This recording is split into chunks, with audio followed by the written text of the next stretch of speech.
Bonjour tout le monde, bienvenue à cette communication sur le jeu de rôle en tant qu'outil de développement personnel pour le management. Nous serons deux pour cette présentation. Je me permets de me présenter d'abord. Mon nom est San Steve. Je fais partie notamment de l'association suisse Ars Ludendi qui réfléchit sur les usages du jeu de rôle sur table. J'ai travaillé aussi pour Psychostratégie SA, on y reviendra. Et je suis aussi l'un des administrateurs de la maison d'édition de jeux de rôle sur table 2D sans face basée à Lausanne. Et je suis David Robert. Je travaille comme enseignant dans l'enseignement supérieur. Je suis aussi formateur et consultant en prospective. Et puis, j'appartiens à la Fédération française de jeux de rôle, dont vous voyez le logo, qui est une association qui a été fondée il y a un peu plus de 25 ans pour défendre et développer la pratique du jeu de rôle et que j'ai eu le plaisir de présider pendant 2 mandats. Donc, lors de cette communication, nous allons tout d'abord expliciter les différences qu'il y a entre le jeu de rôle d'entreprise et le jeu de rôle ludique. Jeu de rôle ludique, l'on nomme aussi jeu de rôle sur table, car nous allons en fait parler surtout de ces derniers. D'ailleurs, sur l'image, on pouvait voir une partie de jeu de rôle ludique en cours où des figurines et des décors sont utilisés. Ensuite, nous allons expliquer en quoi le jeu de rôle constitue, selon nous, un outil, un environnement de simulation permettant justement des travaux de développement personnel. Quel est le principe en fait qui sous-tend l'utilisation du jeu de rôle ludique dans le cas qui nous concerne. Puis nous présenterons un cas d'étude issu des ateliers jeux de rôle pour cadres d'entreprise, ateliers proposés par Psychostratégie SA. Et nous finirons évidemment par l'habituelle conclusion. Alors, on essaye de représenter ici les points communs et les différences entre ce que l'on appelle le jeu de rôle d'entreprise et puis ce que l'on appelle, ce que l'on appelle communément le jeu de rôle ludique, parce qu'il y a une certaine polysémie autour du terme jeu de rôle. Alors, les points communs, tout simplement, c'est que tous les deux portent le nom jeu de rôle et qu'effectivement, dans les deux cas, on y joue un rôle, mais il y a beaucoup de différences. Le jeu de rôle d'entreprise est apparenté à un exercice, à un entraînement. Donc, il est du côté du négotium, alors que le jeu de rôle est un jeu, un divertissement du côté de l'otium. Dans les jeux de rôle d'entreprise, l'univers de référence, c'est celui de l'entreprise, alors que dans les jeux de rôle ludiques, les univers de référence sont des univers fictionnels. Le jeu de rôle d'entreprise essaye de simuler une situation dans la réalité et le jeu de rôle ludique, lui, tente de simuler une réalité dans une fiction. Du côté du jeu de rôle d'entreprise, on joue un rôle, dans le rôle d'une fonction, alors que dans le jeu de rôle ludique, on joue le rôle d'un personnage de fiction. Ce qui fait que du côté du jeu de rôle d'entreprise, selon notre analyse, le phénomène qu'on appelle suspension temporaire d'incrédulité reste assez faible et qu'il est plus fort, l'immersion est plus forte du côté du jeu de rôle ludique. Alors, qu'est-ce qui fait que le jeu de rôle ludique peut servir d'outil, de moyen pour des travaux de développement personnel? Qu'est-ce qui fait que le jeu de rôle peut se révéler être un système, un environnement de simulation? Donc, quelques éléments sur les 2 slides suivants. Tout d'abord, le jeu de rôle ludique permet en fait d'observer et d'analyser et de comprendre, d'en savoir beaucoup sur les participants, les joueurs. Ces joueurs, ils sont en situation, ils sont en interaction autour de la table de jeu. Ils ont leur personnage qui très souvent essayent de faire quelque chose en commun. On a le groupe d'aventuriers. Grâce aux discussions qui se déroulent autour de la table de jeu, notamment lorsque les joueurs planifient leurs actions, on a accès au raisonnement, aux intentions, aux prises de décision, aux conséquences de cette prise de décision. Et l'on voit chez les joueurs, si l'on observe donc cette partie, on voit ce qu'on appelle ici leur pattern d'interaction et de réflexion. Et il se trouve que ce sont les mêmes pour le personnage que pour le joueur. Ce sont les mêmes aussi dans une partie de jeu que dans la vie réelle. Alors, ces patterns, ceux qui parmi vous qui qui êtes meneur de jeu et qui avez l'habitude de jouer avec, par exemple, le même groupe de joueurs, le même groupe d'amis, vous reconnaîtrez certainement qui est autour de votre table. Il y a celui qui veut toujours foncer dans le tas, il y a celle qui veut toujours faire de la diplomatie, même quand tout est perdu, il y a celui qui fait des blagues au mauvais moment, les moments les plus tendus de la partie, il y a celle qui joue tout le temps un roublard ou quelqu'un qui a un double rôle. Et on voit en fait, ça se répète de partie en partie et on peut, grâce au jeu de rôle, identifier ça et voir ce que ça nous en dit de la personne. On a en fait, grâce à tout ça, une compréhension du fonctionnement justement des joueurs. Et comme on peut tirer de très nombreux parallèles entre la vie réelle et une partie de jeu de rôle, notamment il y a des éléments qui se retrouvent comme les buts individuels, les buts de groupe, le rôle qu'on tient, etc., etc. Grâce à ces nombreux parallèles, grâce à toute cette observation, on peut en fait en apprendre beaucoup sur la personne et en fait on peut prédire et aussi voir comment cette personne est dans la vie réelle. Dans un jeu de rôle, les joueurs jouent des personnages, hein, ils mettent beaucoup de leur propre personnalité dans ce personnage. Néanmoins, le PJ n'est pas le joueur, donc il y a une forme de projection. Et cette forme de projection permet de passer outre une certaine retenue, hein. Ce n'est pas le joueur, ce n'est pas la personne qui fait, c'est son personnage. Et cela donne aussi en retour une distance par rapport aux remarques, parce qu'évidemment, on va analyser cette partie de jeu de rôle et il y aura des feedbacks qui sont donnés. Et si le feedback est donné vis-à-vis du personnage plutôt que la personne, évidemment, c'est plus simple à faire et c'est plus simple à accepter. Toujours pour ce principe de l'environnement de simulation, on voit aussi que le jeu de rôle est un terrain d'expérimentation bienveillant. Ce qui se passe en jeu n'a pas de conséquences vraiment sur la vie réelle. Ça, c'est en fait un principe que l'on retrouve dans beaucoup de jeux, hein. C'est la règle en général que ce qui se passe dans la partie du jeu n'a pas d'impact de conséquences sur la vie réelle. On parle notamment du moratoire psychosocial. Et cela, justement, nous permet aux joueurs de progresser et de tester des nouvelles choses, des nouveaux comportements, des nouvelles manières de faire, des nouvelles attitudes. Donc, si lors d'une première partie de jeu de rôle, on a une analyse qui offre des points de compréhension et des pistes d'évolution par rapport à ce que le joueur est venu chercher, eh ben, le feedback qui pourrait être donné, les suggestions qui pourraient être données mènent à des changements, à un changement de comportement qui pourraient être testés lors de séquences de jeu subséquentes. Et on va pouvoir voir l'effet de ces changements. On va pouvoir de nouveau les analyser, les observer et ainsi avoir un cycle d'apprentissage qui se répète sur un nombre de parties que l'on aura organisées. Donc, ce que ça peut donner, par exemple, c'est la personne qui se plaint d'avoir des problèmes de communication dans son équipe, dans son entreprise. Eh ben, elle se trouve dans la partie de jeu de rôle, hein, c'est un exemple. Eh ben, on voit en fait qu'elle n'écoute pas les autres. Et cela, justement, le fait de voir ça dans la partie, déjà permet de lui donner un feedback. Et ensuite, cette personne peut, dans les parties suivantes, travailler exactement ce point précis. J'en viens maintenant au cas d'étude, un cas d'étude qui est issu des activités d'une petite société suisse qui s'appelle Psychostratégie SA. Ce sont des ateliers pour cadres d'entreprise qui ont été développés par le psychologue Marc Bercier. Et pour ces ateliers pour cadres d'entreprise, en fait, les participants viennent à ces ateliers car ils ont envie de développer certaines compétences sociales en matière professionnels, que ce soit de la gestion d'équipe, de la résolution de conflits, etc. Ils viennent en fait pour améliorer leur tactique, leur stratégie d'intervention, pour renforcer leur performance en tant que manager, en tant que cadre.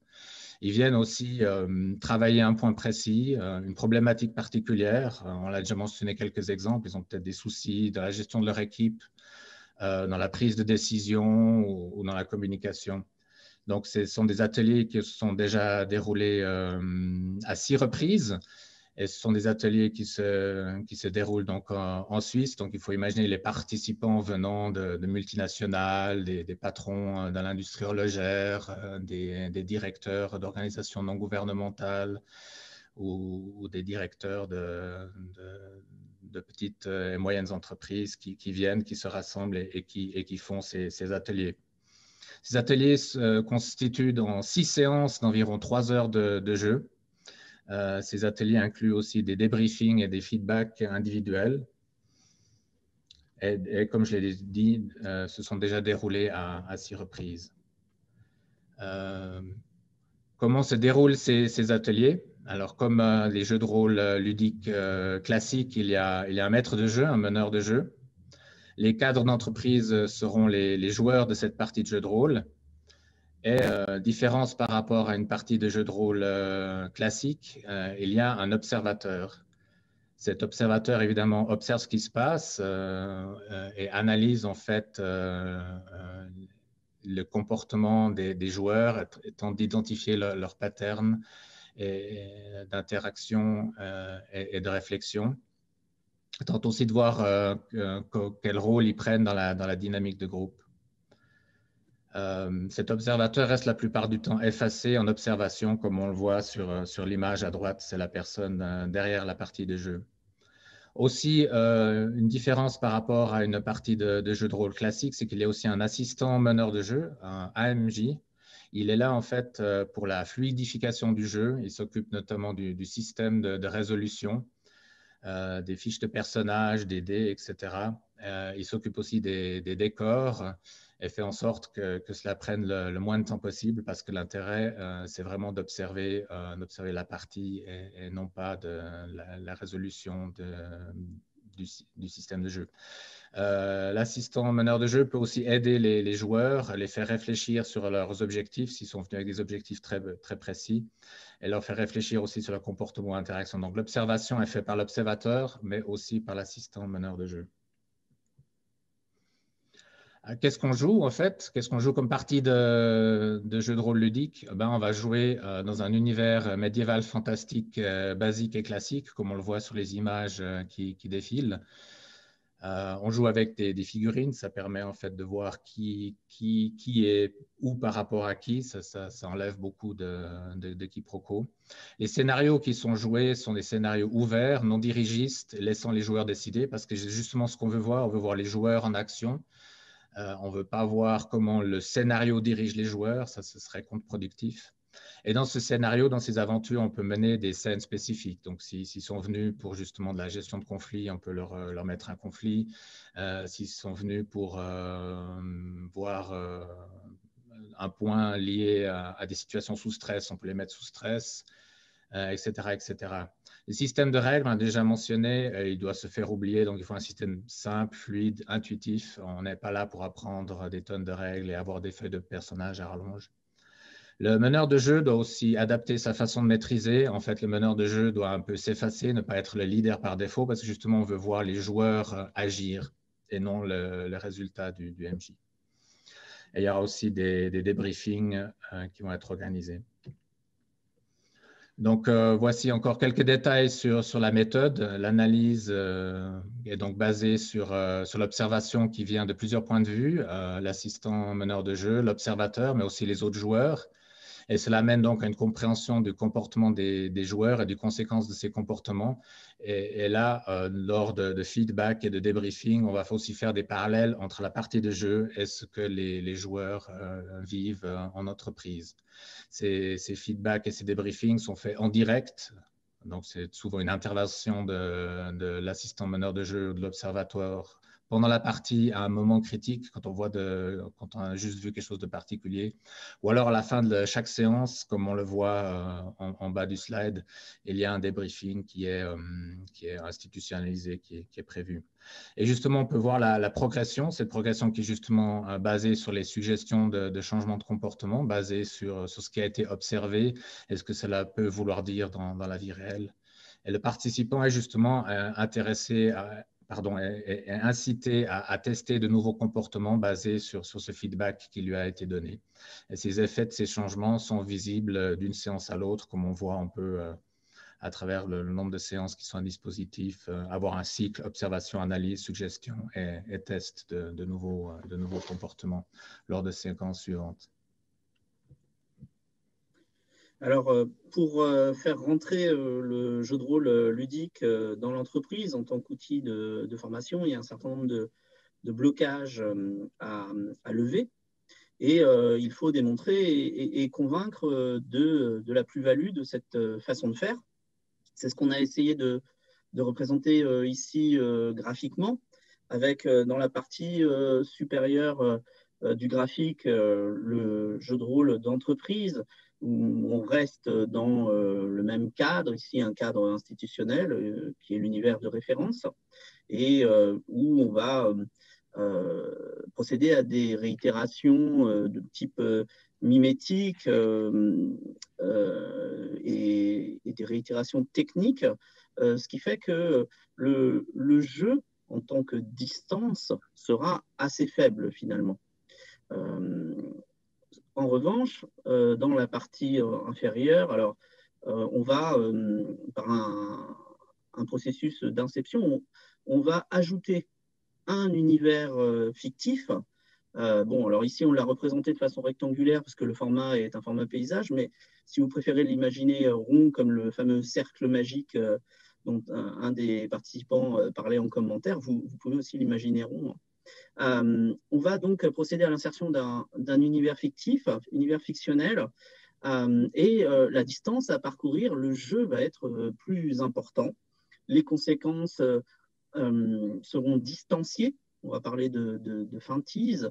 Et cette distanciation entre le joueur et le personnage va amener à la fois à se libérer et à s'engager davantage dans l'activité. Et aussi certainement à ancrer davantage les bénéfices de cette activité pour la suite. Donc, en conclusion, notre hypothèse est vraiment que le jeu de rôle permet l'observation et l'analyse du comportement des joueurs et qu'il est un terrain d'expérimentation bienveillant offrant la possibilité justement de tester de nouvelles façons de faire, de nouvelles approches, de nouveaux comportements. Et donc, le jeu de rôle constitue un environnement de simulation qui permet des travaux de développement personnel. Nous venons de voir un cas d'étude basé sur des ateliers pour cadres d'entreprise de la société Psychostratégie SA. C'est vraiment un cas de mise en pratique pour un public particulier, des managers expérimentés. D'ailleurs, petite note, Psychostratégie SA organise aussi d'autres ateliers pour d'autres publics différents. C'est plutôt dans un cadre thérapeutique. Il y a des ateliers sur des principes similaires qui sont à destination d'enfants Asperger et de jeunes à haut potentiel intellectuel. Donc, Psychostratégie SA, c'est vraiment une entreprise et ce sont vraiment des ateliers initiés par des psychologues. C'est donc une pratique ludopédagogique expérimentale qui est présentée ici, et justement, comme c'est une pratique expérimentale, malheureusement, ce qui manque, c'est un dispositif pour mesurer l'impact.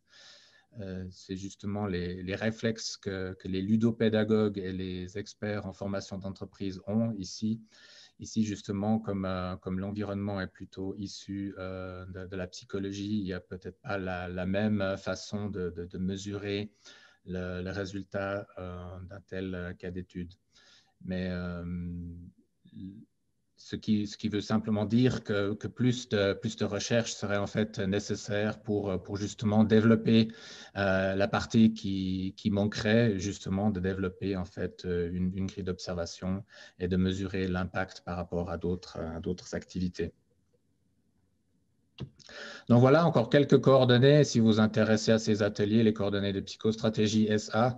Si vous voulez en savoir plus, sur ces ateliers, il y a quelques articles dans la presse spécialisée dont les références sont données ici sur ce slide. Ces ateliers ont aussi été mentionnés dans un recueil d'articles suite à un colloque sur le jeu de rôle sur table qui s'est tenu en 2015. Et il y a aussi une capture vidéo d'une présentation qui a été donnée à l'Université de Lille 3 en 2018. Voilà, nous arrivons donc au terme de cette présentation et j'imagine qu'on va passer aux questions. Merci pour Merci votre beaucoup, attention. San et David. Alors, c'était toi qui devais parler, Antoine. Moi, j'ai T'as coupé la parole. embrayé. Non, merci. Je laisse Antoine alors. Non, mais Merci il n'y a pas beaucoup. de souci, t'inquiète. Oui, du coup, Pourtant, merci pourtant, on vous assure, on avait préparé. On On avait avait préparé. préparé. On a tellement envie de parler parce que ça nous Vas-y, passionne Antoine. tellement. Vas-y. Merci Philippe. Donc merci à tous les deux. Il y a déjà eu des questions dans le chat. Alors je ne sais pas si messieurs vous l'avez sous les yeux, mais je vais vous les rappeler. Donc une première question, c'est et pourquoi la fiction ne serait-elle pas également utile au monde de l'entreprise? Et j'imagine que ça suit, serait-il possible de transposer cette facette du JDR aux jeux vidéo? Qu'est-ce que vous pouvez en répondre à ces questions? Alors, il y a deux éléments dans la question. Est-ce que Tout à fait. le jeu de rôle peut être utile au monde de l'entreprise? Bah, c'est justement ce qu'on essaye, ce qu'on s'efforce de proposer, ce qu'on va essayer de faire, peut-être dans la suite de nos expériences et de nos travaux. Donc oui, c'est notre intuition en fait que le jeu de rôle peut être utile au monde de l'entreprise, peut-être plus utile que les pratiques actuelles jugées sérieuses. Et puis eh ben, la deuxième question sur le jeu vidéo, bon, le jeu vidéo propose un déplacement compte tenu du média utilisé, des supports. Le jeu de rôle propose d'autres déplacements puisqu'il a ses dispositifs propres. Bon, oui, bien entendu, on peut utiliser, selon la situation, en distanciel, etc. On peut bien sûr utiliser le jeu de rôle en vidéo, le jeu de rôle jeu vidéo. On peut même maintenant jouer au jeu de rôle dans des univers de jeux vidéo. Donc oui, bien sûr, ça peut fonctionner aussi. Merci David. Alors il y a d'autres questions. Je suis pas Ensuite, sûr que David ait répondu à la question, la première en fait. Hein. la première. Alors oui, bon, c'était un Ouais, tout, hein, mais je voudrais pas que ce soit. Non, non, mais c'est vrai que il y a eu plusieurs points là-dessus. En fait, je pense qu'on est globalement convaincu sur l'utilisation du jeu de rôle, mais par contre, c'était l'aspect fictionnel hein, de la question oui, qui tout était à fait, oui. intéressant. Et je pense qu'il y a une ambiguïté parce que vous avez dit au début que les situations étaient réelles, mais vous avez ensuite parlé du jeu médiéval fantastique. Donc, je pense que la question provenait là-dessus. Est-ce que vous pouvez nous en dire un petit peu plus sur cet aspect fictionnel parce que voilà, juste sur ce point peut-être. Alors, sur l'aspect fictionnel, l'idée c'est de proposer une distanciation par l'utilisation d'un univers fictif ou ce à quoi les rôlistes sur table sont habitués, bien habitués. Alors que dans le jeu de rôle d'entreprise tel que l'on pratique en formation, ça m'arrive de le proposer à mes apprenants, on est en général dans un cadre de référence où il y a simplement des permutations du faire semblant, qui n'est pas proprement parler un univers de fiction. Est-ce que ça répond, Philippe, à tes précisions? Oui, je pense que c'est clair que là, dans votre travail que vous avez fait, vous avez vraiment apporté, fait travailler les cadres dans des univers fictionnels. Hein, Absolument, oui. voilà. Et ça, c'est important, effectivement, je pense qu'il y avait Voilà. une petite ambiguïté là-dessus, donc non, c'est très clair. Les cadres ont joué des guerriers, des rogues, des magiciens, des druides dans un univers médiéval fantastique, mais néanmoins, ils ont pris des décisions, ils ont travaillé en groupe, ils ont fait des réflexions, etc., etc. Et on les a vus autour de la table et on a vu leurs personnages faire. Et c'est sur ça que se base l'observation, l'analyse et ensuite les suggestions de changement. Oui. Voilà, donc là, vous faites la partie transfert. Vous la faites lors du débriefing ou est-ce que vous intervenez pendant les séances? C'était une autre question qui est passée, que j'ai lue rapidement. Oui. Alors, pendant les séances, s'il y a eu une séquence très, très intéressante à commenter, ou bien peut-être, parce qu'aussi, ça peut être très émotionnel, hein, peut-être il faut arrêter un moment et puis poser les choses à plat. À ces moments-là, il y a un feedback qui est donné, soit par l'observateur, soit par l'assistant meneur de jeu, plus rarement par le meneur de jeu lui-même. Et donc ça, c'est un moment de feedback et de débriefing. Et à la fin de chaque séance, il y en a un autre, plus institutionnalisé, entre guillemets. Et la toute dernière séance revoit l'ensemble du processus, la 6e séance. Et justement, là, sur les aspects plutôt pratiques, Alors, c'est vrai que c'est des questions qui ont été posées. Combien coûte un cycle de 6 séances en moyenne et combien il y a de personnes, de joueurs durant ces sessions? Donc, à un côté prix et un côté vraiment pratique. Est-ce que vous pouvez répondre à ces questions? Ou c'est peut-être personnel? Pour les prix, peut-être, je n'ai pas en tête, mais là, il y a typiquement 6 participants. Mais il y a des ateliers, par exemple, pour jeunes HPI. Là, ils sont plutôt 10, 12, 14 même.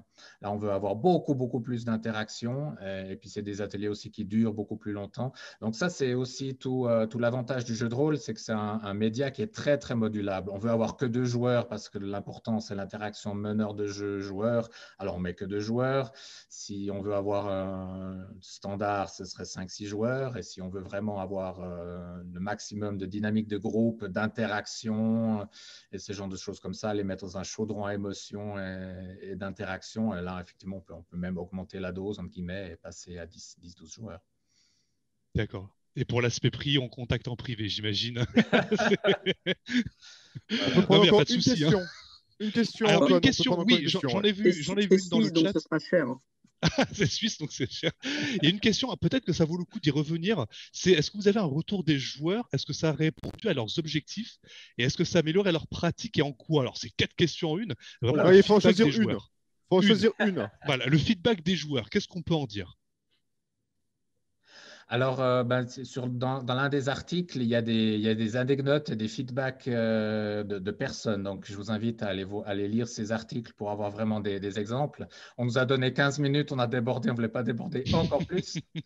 Mais effectivement, il y avait ceux qui sont venus avec des problématiques particulières, typiquement, ont été, je pense, assez satisfaits parce on s'est aussi focalisé sur justement travailler cette problématique particulière. Donc, plus la demande est précise, plus c'est aussi facile de la satisfaire et de se focaliser là-dessus.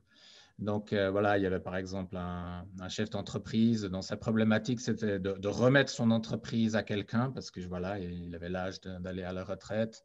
Et il a travaillé sur le lâcher prise. Donc dans une partie de jeu de rôle, on l'a vu en fait se mettre en retrait, alors qu'en tant que cadre d'entreprise, on n'attend pas ça. Et puis justement, pendant une séance, il s'est mis en retrait. Et ce qui a un peu étonné les autres. Et puis, on sentait que ça cogitait pas mal, mais en fait, dans la séance d'après, il a expliqué ça. Et puis, il a expliqué en fait que ça justement l'aidait justement à lâcher prise et à faire confiance aux autres et aussi à comprendre ce que ça signifiait de lâcher prise et de ne pas être toujours partie prenante dans les décisions d'entreprise. Ça, c'est juste une anecdote parmi d'autres. Ok, bah, merci beaucoup. On est pile poil à 13h30. la demi. Donc, on va 13h30. prendre Après, j'ai sur envie la de dire, deuxième. si vous avez d'autres questions, n'hésitez pas à répondre dans le chat. Voilà, dans le chat, vous pouvez y répondre sans problème. Et merci à tous les deux. Merci à Hassan et à David pour avoir fait cette première présentation. On va enchaîner sans plus tarder sur la deuxième présentation de cette première session, donc celle de Patricia Philippe et Odile, donc de la table physique à la table virtuelle, mise en œuvre du jeu de rôle à distance dans l'enseignement de l'anglais. Philippe, je crois que c'est toi qui présente pour le Oui. coup. Donc, Eh bien, écoute, c'est à toi. merci Et je ferai le beaucoup. time Donc, killer. Hein. oui, Attention, oui. 15 minutes, hein, comme les autres. Allez. Voilà, donc Odile est en cours et Patricia est bien ici. Mais effectivement, c'est moi qui vais faire cette présentation. En la suite donc, de San et puis David concernant le management. Donc moi, je vais parler un petit peu des langues dans l'utilisation du jeu de rôle dans les langues et notamment dans l'anglais. Alors, juste d'abord un élément de contexte. Donc, ma présentation rentre dans le cadre d'un travail de recherche dans un laboratoire, dans 2 laboratoires même, puisque mes collègues d'anglais sont à l'Imagère et moi, je suis à l'Institut de recherche en gestion. On travaille toutefois dans le cadre d'une équipe thématique de recherche qui s'appelle MACA Management, qui intervient dans beaucoup de colloques et qui organise d'ailleurs 2 journées généralement au mois de janvier. Et puis, dans ce groupe de travail, chaque chercheur a une spécialité. Et bien entendu, pour moi, c'est la ludopédagogie qui m'intéresse. Donc, on a monté un Fab Lab autour de 2015 avec pas mal de jeux où on expérimente l'usage des jeux dans des enseignements en école de commerce. Hein. Donc, ça intervient principalement à l'IAE Gustave Eiffel, qui est l'école de management de l'UPEC. Donc, ce n'est pas forcément sur du management, même s'il y a beaucoup de management, mais on intervient à l'école de commerce et c'est là, pour le coup, qu'on est dans le cadre de cours d'anglais dans une école de management. Donc, le projet du team, qui est le projet majeur de nos activités, hein, consiste, je vous mets la définition, mais ce qu'on peut appeler le serious gaming, c'est-à-dire qu'on va chercher des jeux ludiques, de loisirs uniquement, et on les détourne pour voir quels usages on peut en avoir en formation. Donc, on a 3 sous-projets. On a EduTeam Jeux de rôle, hein, d'ailleurs, où on a imaginé et proposé une méthode pédagogique intégrée dans des enseignements de management et d'anglais. Donc, on est aussi sur du jeu de rôle sur table ici. On a EduTeam Jeux vidéo et puis, plus récemment, EduTeam Wargames. Hein. Donc, on part bien de jeux existants qu'on va détourner pour mettre dans des formations. Donc, vous avez l'adresse du site, hein, où on a presque 80 références, des articles, des vidéos à téléchargement libre. Sinon, ça renvoie sur HAL dans le pire des cas. Donc, l'équipe et du team qui s'occupe du jeu de rôle. Donc, on est 3. Donc, j'ai 2 collègues enseignantes d'anglais, Odile Solnik et puis Patricia Fournier-Noël, et puis moi. Donc, Patricia et Odile s'occupent chacune des expérimentations avec leur classe. Donc, c'est pour ça que j'ai mis les classes. Donc, c'est en 3e année de licence, gestion des entreprises pour Odile, et puis en 3e année de licence en informatique et management pour Patricia. Et moi, j'interviens plutôt pour la logistique et pour les accompagner dans l'observation des enseignements d'anglais avec le JDR. Alors, notre question ici, c'est quels sont les impacts du passage à distance sur la pratique du jeu de rôle sur table en cours d'anglais. Donc, c'est totalement opportuniste. Hein, ce n'était pas l'objectif de cette année, puisqu'on devait clôturer cette recherche qui a débuté maintenant depuis quasiment 4 ans sur un petit peu ce qu'a dit Stan, ce qu'ont dit Stan et puis David tout à l'heure sur l'évaluation. Effectivement, on allait terminer cette recherche longitudinale sur mesurer l'impact sur l'apprentissage de l'anglais ici principalement. Donc, la crise sanitaire nous a dit que ce n'était pas raisonnable hein, d'essayer de reproduire pour évaluer autre chose dans un contexte différent, à distance. Donc, on s'est dit, autant reproduire ce qu'on a fait en présentiel et en distanciel à l'identique et voir effectivement si le jeu de rôle sur table peut être, et en tout cas aussi efficace qu'il l'avait été en présentiel. Donc, on reproduit ça. C'est vraiment l'idée. Donc, vous voyez l'image hein, en haut à gauche, donc dans une salle de classe, hein, d'étudiants qui travaillent en présentiel, pareil, alors dans du médiéval fantastique ou du futuriste, il y a un petit peu les deux. Et puis, donc, on est passé ensuite en bas à droite avec des étudiants, donc 1 an de plus, mais les mêmes classes à distance. Donc, ce projet est du team JDR, donc a commencé il y a quelques années maintenant. On a remporté un certificat d'excellence au prix PEPS 2019. Et puis, on a un article qui a été de nombreuses fois téléchargé et qui est souvent cité. Donc, c'est le jeu de rôle sur table dans l'enseignement supérieur, principalement pour le management et puis pour les langues. Donc, vous avez cet article un petit peu qui est le fondateur de notre travail de recherche. Alors, dans cet article, on avait identifié différents usages du jeu de rôle en formation. Donc là, c'est l'image qui était. Donc, il y avait José Vaqueri, qui est d'Aix-Marseille Université, qui travaillait avec nous à ce moment-là. Donc, on avait identifié les usages professionnels du jeu de rôle. Donc, on a les psychodrames, on a le jeu de rôle classique qu'on connaît dans toutes les formations et où on joue généralement son propre rôle. Hein. Et puis, on a donc notre pratique qui est l'utilisation des jeux de rôle, comme San et David, en fait, hein, ludique dans le cadre de la formation. Voilà, c'était une typologie qu'on avait proposée. Alors, on avait identifié aussi l'année dernière, on avait travaillé par rapport au document officiel hein, de référence pour les langues, qui est le CECRL, et qui traite de ce qu'on appelle la pédagogie actionnelle. La pédagogie actionnelle, c'est la pédagogie qui paraît être, en tout cas, qui a été définie par l'Europe comme la meilleure pour apprendre les langues et qui indique simplement qu'il faut participer à des activités qui ne sont pas forcément langagières pour apprendre la langue. Hein. C'est-à-dire qu'il faut avoir des tâches, si on pouvait dire, un petit peu supra à l'apprentissage de la langue. Et c'est quand on oublie finalement de parler, on parle un petit peu de manière authentique ou libérée, puisqu'on a des tâches supérieures à réaliser. C'est là où on apprendrait le mieux la langue. Donc finalement, notre travail de l'année dernière avait été de réfléchir là-dessus. Est-ce que le jeu de rôle sur table ne permet pas finalement de mettre en pratique cette pédagogie actionnelle? Et donc avec Patricia et Odile, on a vu que justement la définition du jeu de rôle n'était ni plus ni moins, avec quelques synonymes, la définition de la pédagogie actionnelle. Ce que nous avions, donc avant de vous proposer les résultats donc de l'année dernière et de cette année sur d'autres choses, donc nous, ce qu'on a voulu évaluer, c'est le ressenti des étudiants. Donc on travaille avec le canevas d'évaluation de Kirkpatrick et Kirkpatrick de 2016. Donc on a voulu plutôt évaluer le niveau 1, qui tourne autour de la satisfaction. Les étudiants sont-ils satisfaits, parce que beaucoup nous disent que ce n'est pas parce qu'ils sont satisfaits qu'ils n'apprennent pas, mais s'ils ne sont pas satisfaits, ils n'apprennent pas forcément non plus. Donc c'est bien de savoir s'ils sont contents déjà. Ensuite, s'ils s'engagent dans l'activité.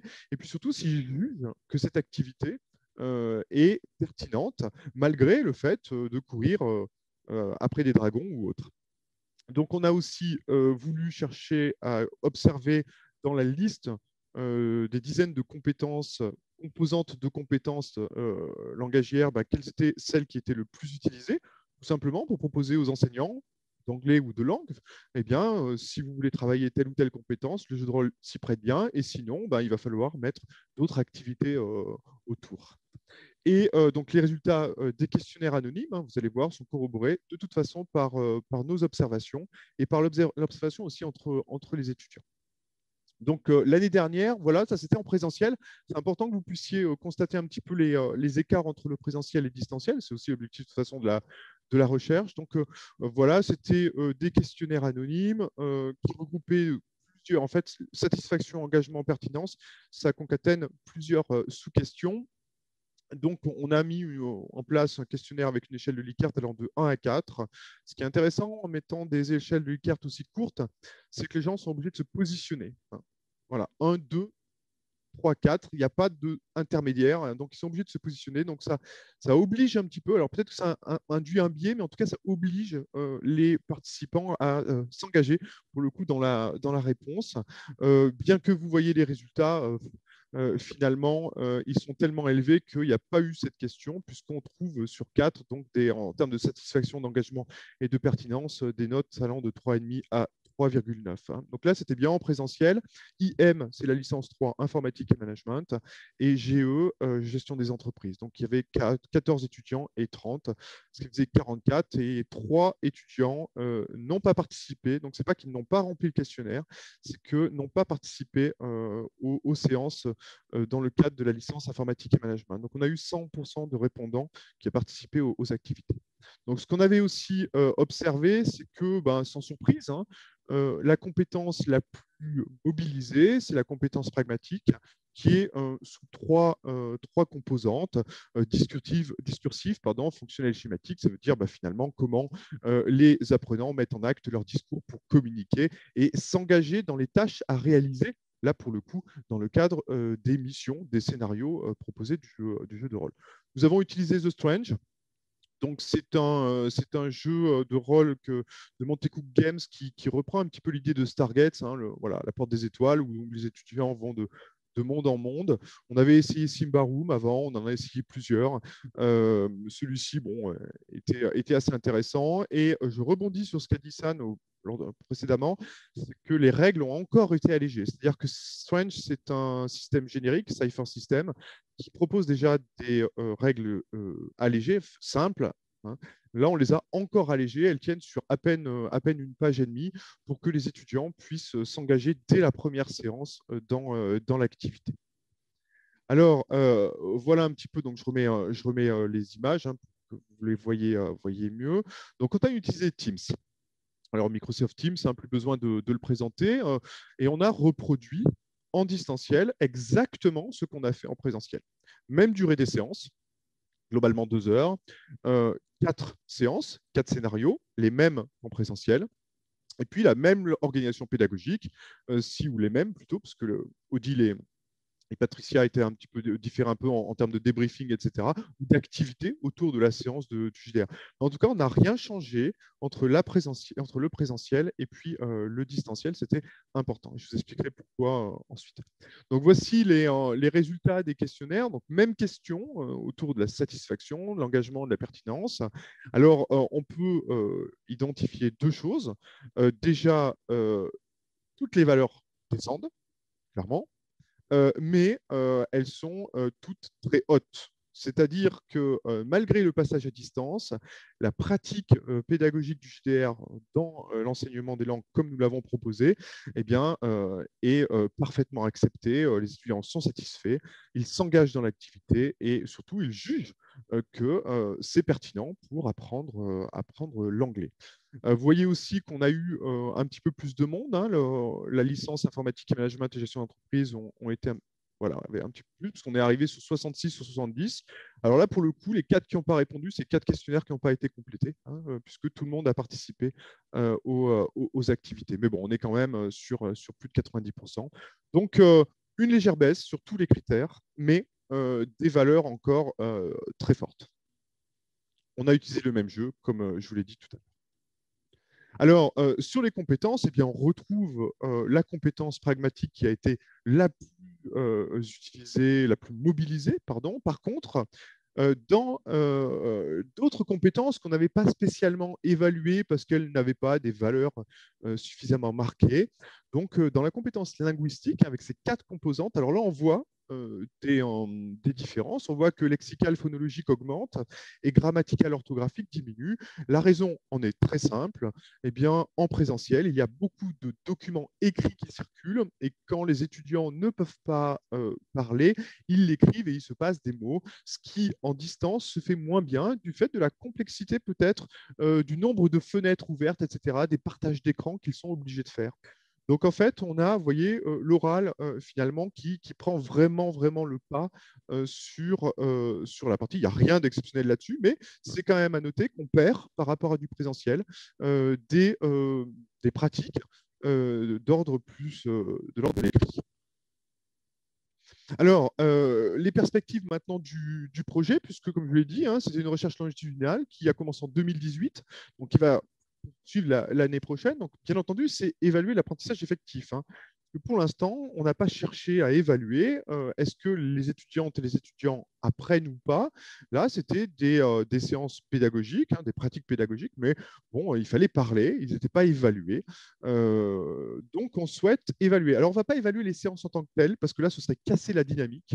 On n'intervient pas, d'ailleurs, pendant les séances, hein, puisque là, il faut parler, il faut parler, il faut parler. Et donc, l'idée, c'est effectivement de mesurer s'il y a eu apprentissage sans forcément les évaluer sur leur pratique, donc avec un test diagnostique en début des séances et puis un test plutôt formatif, on va dire sommatif, mais en tout cas pour comparer sur la fin des séances. Bon, sachez qu'on a quand même mesuré, par exemple, que dans un cours d'anglais classique de 2 heures, chaque étudiant parle à peu près 6 minutes. Et bien là, il parle 36 minutes, ce qui est quand même énorme. Ensuite, donc on souhaiterait, nous, aller plus loin. On a travaillé sur d'autres projets autour du jeu vidéo à l'international cette année. Donc, on aimerait voir, essayer, si on ne peut pas avoir une classe binôme étrangère et puis réaliser, hein, pour le coup, rien ne nous empêche, réaliser des jeux de rôle internationaux pour mixer un petit peu les cultures. Et puis, bien sûr, je sais que, je n'ai pas regardé les questions, mais je pense qu'elle a dû arriver. Pourquoi on n'a pas utilisé les plateformes de jeux de rôle virtuels? Tout simplement parce qu'on allait mettre un biais important sur la nécessité d'apprendre l'usage de la plateforme. Dans la pratique que nous avons mise en œuvre, chaque étudiant passe maître du jeu une fois. Donc, vous voyez qu'il faut que ce soit extrêmement simple, parce que sur les 4 séances, tout le monde sera passé maître du jeu, alors qu'ils n'ont jamais joué au jeu de rôle parfois, et pourtant ça marche très bien.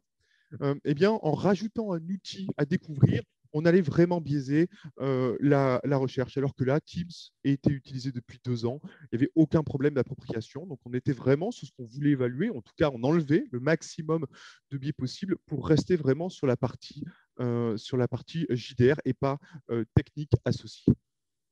Alors, je vous mets ici quelques références de nos travaux de recherche. sur le JDR. Hein. Donc, tous les articles, sauf celui de Jeux de rôle magazine, hein, sont disponibles via le site EduTeam. Voilà. Je vous remercie de votre attention. Et puis, s'il y a des questions, je serai très heureux d'y répondre. Et puis, Patricia pourra réagir si tu es là, Patricia. Je crois que tu es vu. Merci Philippe. En tout cas, oui, il y a des questions. Il y a des questions dans le chat. Alors, tu étais en pleine présentation, donc je vais te les dire dans le désordre, en tout cas, comme elles sont arrivées. La première, c'est qui travaille sur les conditions de l'application et sur la manière dont les participants se préparent à jouer. Donc, vraiment sur l'entrée dans le jeu, je pense. Alors, l'entrée dans le jeu, comme la question avait été donnée avant, le problème de gens qui ne souhaitent pas rentrer dans le jeu, et ben finalement, c'était des questions qu'on s'était posées et en fait qui n'ont eu qui nous ont posé finalement aucun problème. L'entrée dans le jeu se fait très bien, même sur des choses pour aller dans la guerre des étoiles, enfin pour aller dans la porte des étoiles. On n'a aucun problème là-dessus, si ce n'est bien sûr du côté maître du jeu qui demande pour la première séance de beaucoup rassurer les étudiants. Hein. Donc on les prend en chaque début de séance. Donc il y a 1 heure de briefing. Mes collègues enseignantes d'anglais sont avec les étudiants qui vont être des joueurs pour leur expliquer le scénario, pour leur donner un petit peu de vocabulaire sur ce qu'on va faire. Et puis moi, je suis avec les 10 maîtres du jeu, parce qu'il y avait 10 tables. Et là, je leur explique un petit peu, je les rassure beaucoup. Je leur donne les quelques phrases d'accroche pour qu'ils puissent débuter. Et puis après, ça va très vite en impro. Et on voit que, bon, normalement, 2 tiers des étudiants sont totalement autonomes au bout de 20-30 minutes dans leur pratique. Donc, ni celles et ceux qui jouent, ni celles et ceux qui masterisent ont des difficultés à rentrer dans le jeu. Voilà. Mais il faut vraiment les rassurer pour les maîtres du jeu. Il faut vraiment passer par cette étape pour les accompagner.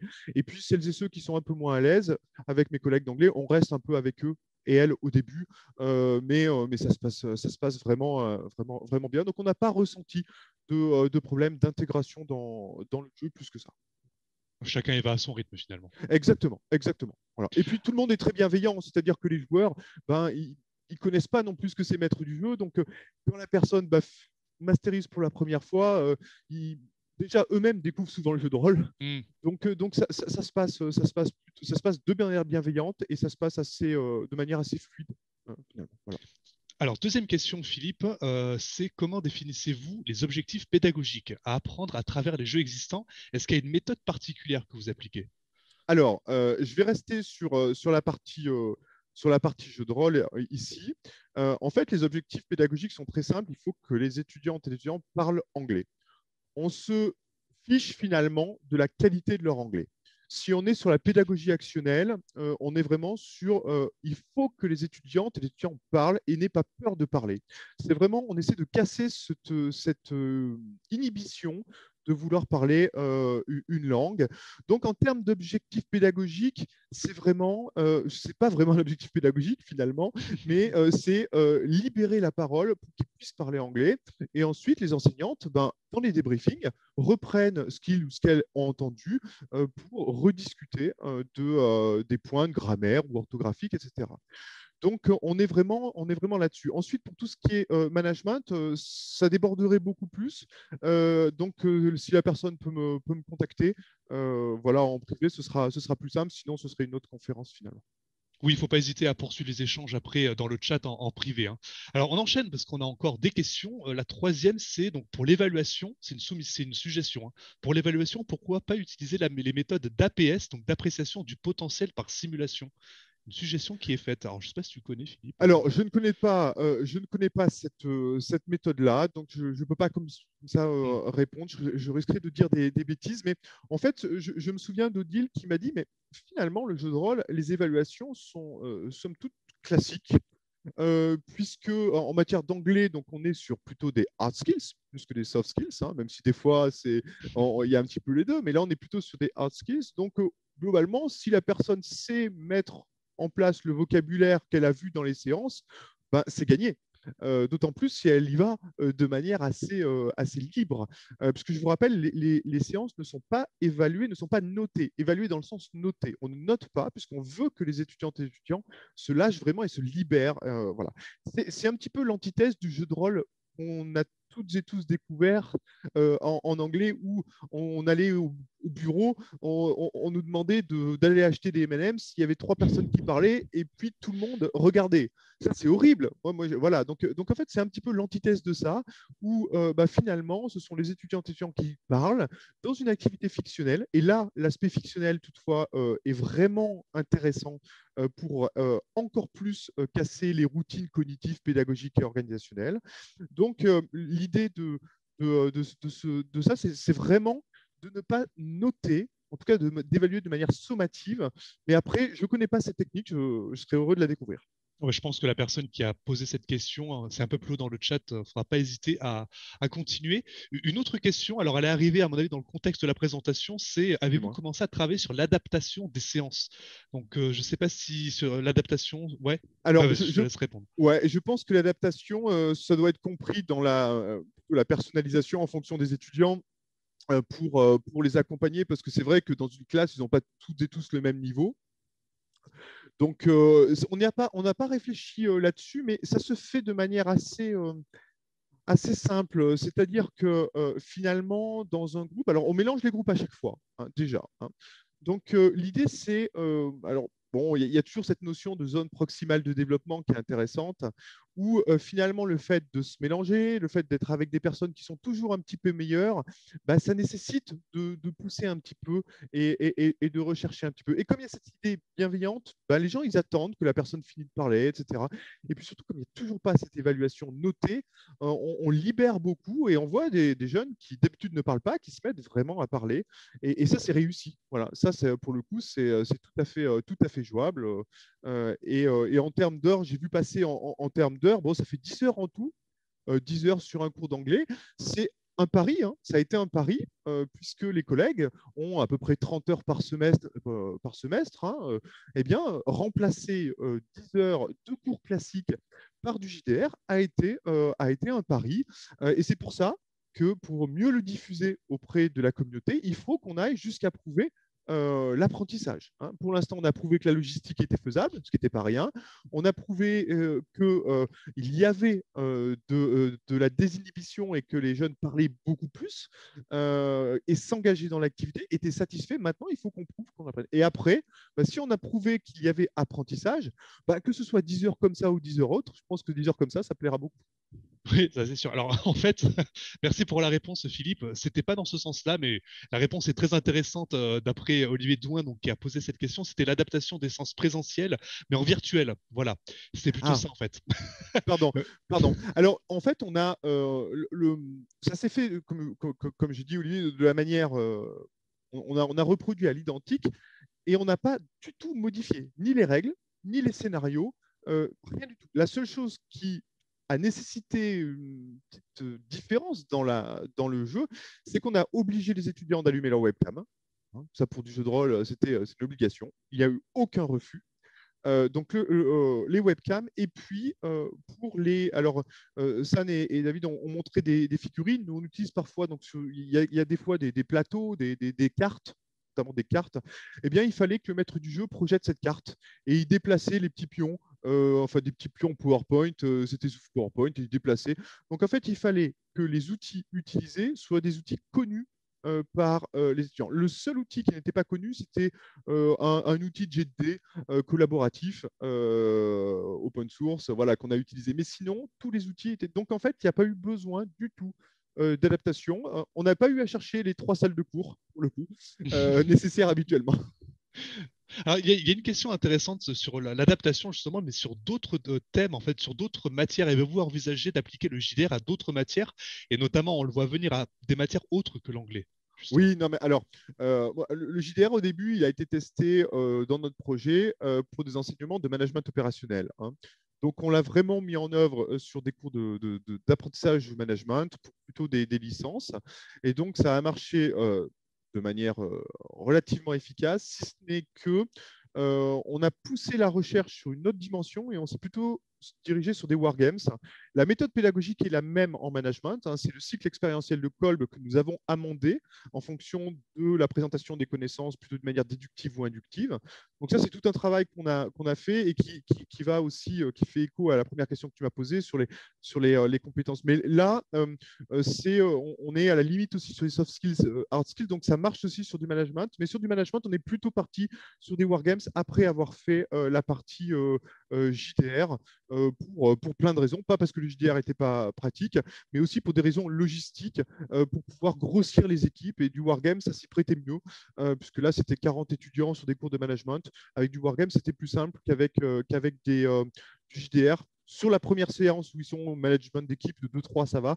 Mais dès qu'on monte après, c'est plus facile. Donc oui, ça a été fait sur du management, ça a été démontré et on a une méthode pédagogique stabilisée qui, là, pour le coup, a été prouvée en termes d'apprentissage. Ah bah merci Philippe, en tout cas ça échange beaucoup dans le chat sur chaque personne. Enfin il y a des personnes qui font des tests qui ont aussi un peu la même pratique que toi, ça échange beaucoup. Alors sache qu'il y a une remarque sur Twitch qui a été faite parce que oui, nous sommes en live Twitch.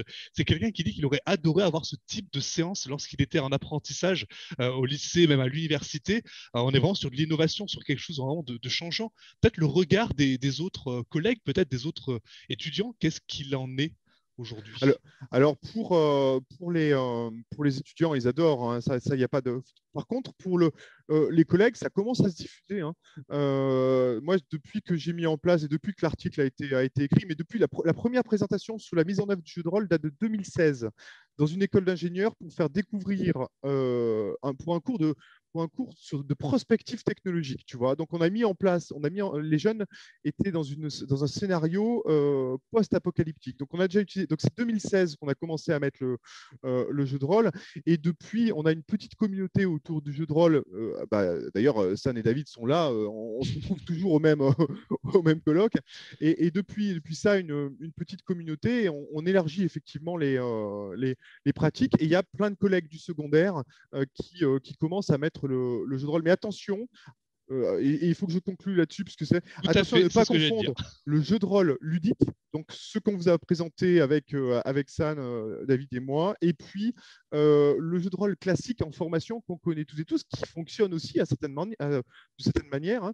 Mais nous, on n'est vraiment pas là-dessus, c'est-à-dire que c'est totalement différent de mettre du monde autour de Donjons et Dragons que de jouer son propre rôle en psychodrame ou en Shaftel et Shaftels pour le jeu de rôle classique en formation. Voilà, c'est vraiment et tout ça est expliqué dans l'article de 2019.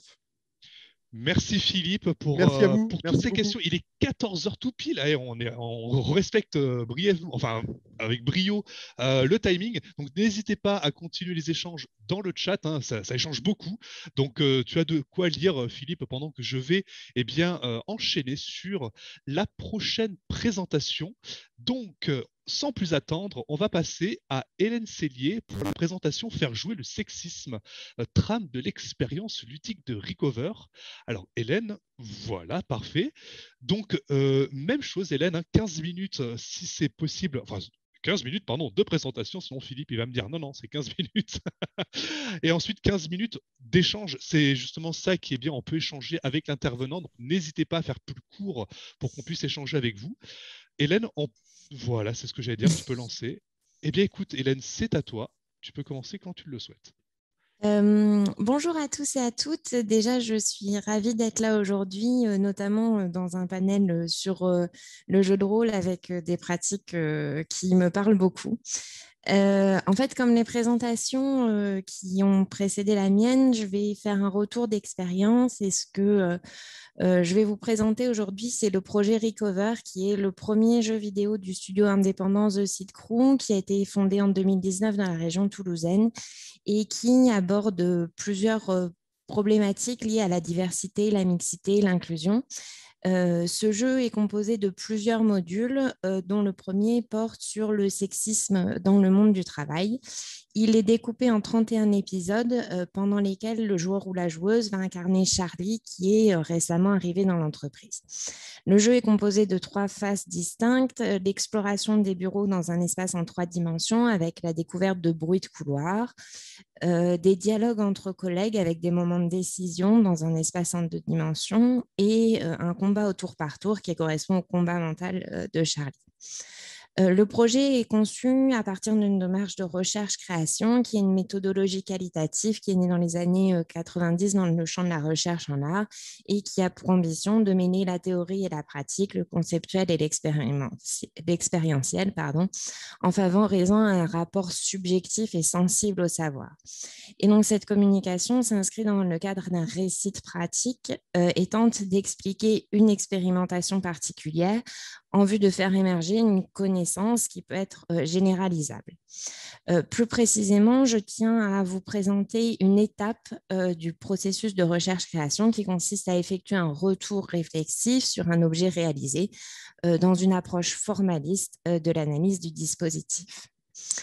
Alors, à ce jour, en ce qui concerne la production, la première mouture du module de Recover portant sur le sexisme est en passe d'être achevée. Les premiers tests du jeu ont été initiés. La conceptualisation du deuxième module va bientôt être entamée. La recherche et la création s'effectuent donc selon un processus cyclique et itératif. On alterne entre des phases répétées d'action et de réflexion qui viennent se nourrir les unes des autres. Dans ce processus, la recherche est d'abord la source de la création et certaines notions scientifiques ont été utilisées en amont de la création du jeu pour le construire, comme la notion d'apprentissage non intentionnel sur lequel je reviendrai. Cependant, la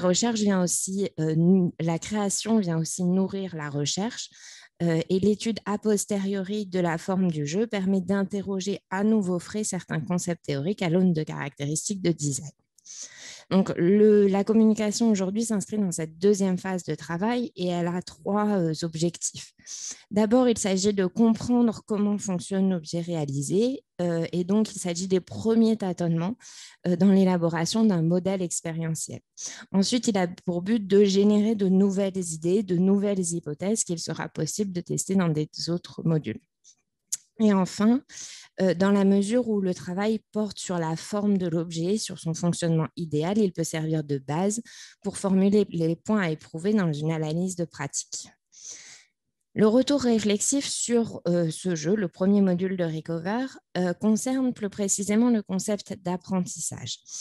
Puisque le jeu est défini à la croisée entre serious game, hard game, expressive game, et qu'il est un outil de sensibilisation qui a pour vocation d'inciter une prise de conscience, il a pour ambition d'être à la source d'un cheminement personnel vers l'apprentissage. Cependant, le jeu n'a pas pour objectif d'inculquer automatiquement et nécessairement un panel de connaissances théoriques, de savoir-faire ou de savoir-être pratique. Et c'est sur ce point que la présentation de notre démarche particulière semble avoir une portée plus large. Il nous semble que dans la mouvance des Games for Change, dans les marges du Serious Game, au sein des jeux vidéo des studios de jeux vidéo qui créent des jeux à impact social, ces problématiques sont récurrentes. Donc, nous travaillons dans une démarche exploratoire et nous avons tenté de déterminer comment notre jeu encourage l'émergence d'un cheminement vers l'apprentissage chez le joueur et la joueuse. On a donc réfléchi d'abord aux caractéristiques du premier module de Recover, donc à gauche dans le tableau, ensuite aux postures de l'audience modèle et enfin à la forme d'apprentissage liée à ces postures. On peut donc lire le tableau ainsi: telle caractéristique du jeu invite le joueur ou la joueuse à adopter telle posture et qui semble favoriser tel apprentissage. Ce tableau est un outil qui a été conçu pour favoriser une lecture arborescente pour que en fait, chacun et chacune puisse picorer à droite à gauche comme il en a envie les concepts et les notions qu'il ou elle trouve intéressants. Ce modèle correspond donc à l'ébauche, à la première étape d'un modèle de narrative design autour de la question d'apprentissage. Et je vais maintenant vous présenter quelques entrées du tableau, ce qui veut dire que je vais faire une espèce de panorama de la trame de l'expérience de Recover plutôt qu'un raisonnement détaillé. Alors, D'abord, je voudrais vous parler de sérialité et d'apprentissage sur un temps long. Recover, comme je l'ai dit, est composé de plusieurs modules qui abordent différentes thématiques, eux-mêmes séparés en différentes saisons et qui contiennent plusieurs épisodes. Ceux-ci seront diffusés par ensemble, ce qui permet aux joueurs et aux joueuses de les consulter à leur guise. Soit un épisode une fois de temps en temps, soit de les jouer tout d'un coup. Dans son mémoire d'habilitation à diriger les recherches, Michel Lavigne remettait en question un des présupposés sur lesquels s'appuient souvent les serious games, l'idée que tout jeu demande un apprentissage et qu'il y a un parallèle entre la progression ludique et la progression pédagogique. Selon le chercheur, il s'agit de deux modalités différentes. La progression ludique a pour objectif le plaisir immédiat, tandis que la progression pédagogique vise à construire l'individu sur un temps long. D'un épisode à un autre, d'une saison à la suivante, Recover cherche à réconcilier cette divergence entre progression pédagogique et progression ludique. Et il fait ça en s'appuyant sur la tension narrative qui est créée par la sérialité. À travers des effets de suspense, de curiosité, de surprise, le sens d'une série se construit en effet sur un temps long. Au sein d'un épisode, la première phase de jeu, je l'ai dit, consiste en l'exploration et je souhaite lier cette notion à l'idée d'apprentissage aléatoire. Le joueur ou la joueuse dirige son avatar dans un espace en 3 dimensions et peut lire des bulles de dialogue. Se promener dans le monde fictionnel est complètement facultatif. On peut donc comparer cette expérience à de la flânerie et à une forme de relâchement, selon le terme d'Alain Baudoin. Cette posture semble alors correspondre à l'aspect aléatoire de l'apprentissage du jeu que repère Michel Lavigne. Nous avons décidé en effet d'embrasser cette particularité du jeu. De nombreuses situations sexistes ne sont pas vues par le joueur ou la joueuse parce qu'il est passé devant la bulle de dialogue dans l'espace 3D et il ne l'a pas vue. L'exploration optionnelle est une caractéristique du jeu qui invite le joueur ou la joueuse à ne pas se soucier de rater les événements. En se baladant dans l'univers, mais aussi au sein de dialogues plus longs, le joueur ou la joueuse de Recover est confronté à des situations fictionnelles. On a beaucoup parlé de fiction, je reviens dessus. Qui sont autant de catalyseurs d'apprentissage. Selon Michel Brugère, l'apprentissage dans le jeu est non intentionnel. On ne joue pas pour apprendre. Et nous avons essayé de prendre en compte cette idée, puisque nous supposons que le joueur ou la joueuse aura envie de découvrir l'histoire des personnages et que c'est par le biais de leurs aventures du quotidien qu'ils découvriront le sexisme. En effet, Recover a été construit à partir de situations décrites dans des travaux de recherche en sociologie et en psychologie et à partir de témoignages, mais le jeu présente des événements fictionnels. Patricia Levy, en expliquant la méthode de la Fiction-Based Research, soutient que la représentation des situations fictionnelles permet d'exprimer des strates complexes de signification sans fermer le processus interprétatif d'une manière autoritaire. Donc, le joueur ou la joueuse va apprendre à connaître Craig, Aïcha et Eric dans leur complexité. Et c'est par cette complexité que le jeu cherche à créer une tension émotionnelle chez le joueur ou la joueuse. C'est à la fois le terme qui est utilisé par un Bouldois en regard à la notion de relâchement et celui utilisé par Raphaël Baroni pour regrouper les effets de suspense, curiosité et surprise d'un récit. Donc, Recover emploie à la fois des techniques narratives classiques, mais aussi met en œuvre des moyens propres au récit à embranchement pour que le joueur ou la joueuse ait envie de continuer à découvrir l'histoire. Par exemple, pour obtenir une confession d'Eric, il faut non seulement attendre plusieurs épisodes après l'incident, mais aussi faire certains choix particuliers de dialogue. La non-linéarité de l'histoire, les différents embranchements du récit, nous semblent ainsi favoriser un apprentissage émotionnel. Le joueur ou la joueuse est confronté à des moments de décision qui font varier l'histoire, plus ou moins au moment T ou a posteriori. Et ces choix vont notamment concerner la carrière de Charlie ou alors les conseils qu'elle peut donner aux autres personnages. Ce design a pour fonction d'inciter le joueur ou la joueuse à s'immerger dans le monde fictionnel. Fanny Barnabé et Julie Delbouille remarquent ainsi que l'avatar est souvent interprété comme vecteur d'immersion fictionnelle, à la fois dans les game studies et dans l'industrie vidéoludique. Selon Jean-Marie Schaeffer, l'immersion fictionnelle se définit alors par un état d'investissement affectif.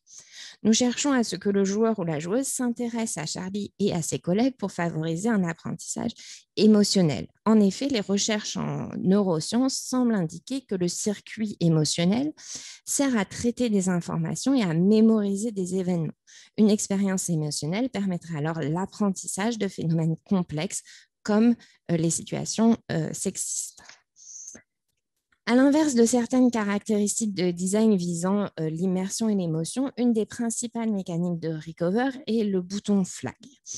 Vous le voyez en bas à droite de l'écran en rouge et il permet au joueur ou à la joueuse d'identifier une situation sexiste dans la conversation, de prendre en flagrant délit un personnage. En effet, dans leur article, Fanny Barnabé et Julie Delbouille montrent que l'avatar n'est pas seulement un vecteur d'immersion fictionnelle, mais aussi de réflexivité. Et nous avons décidé d'utiliser pleinement cette dualité. Par exemple, Charlie, qui est l'avatar du joueur, a parfois des réflexions sexistes. En parallèle du concept de réflexivité, nous utilisons le concept de conscientisation pour désigner un processus cognitif lié à l'analyse et à l'explication d'un événement duquel découlerait un apprentissage. Alors, bien que le jeu fonctionne différemment des pratiques décrites dans la pédagogie des opprimés, nous avons choisi de reprendre la notion de Paulo Freire de conscientisation parce qu'elle contient l'idée d'une augmentation du pouvoir d'agir qui est très important pour nous. En effet, la conscientisation est définie comme un processus qui mène à une prise de conscience, à un recul critique qui permet l'analyse et l'interprétation de situations sociales et qui débouche sur une réflexion sur les changements possibles par l'action. Alors là, je vous ai présenté les 4 premières lignes du tableau, mais je vais avancer un petit peu dans les entrées et je vais vous parler maintenant des postures de choix. J'évoquais les récits à embranchement. Chaque récit à embranchement suppose des moments de décision pour le joueur ou la joueuse. À chacun de ces moments, le joueur et la joueuse se retrouvent face à 4 choix. Ce pattern a été créé en fonction des attitudes adoptées face au sexisme et par rapport aux fonctions du langage de Roman Jacobson.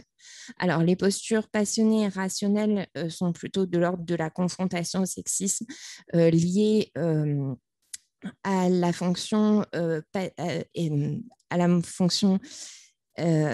émotive du langage et à la fonction, la posture rationnelle à la fonction d'explication du langage.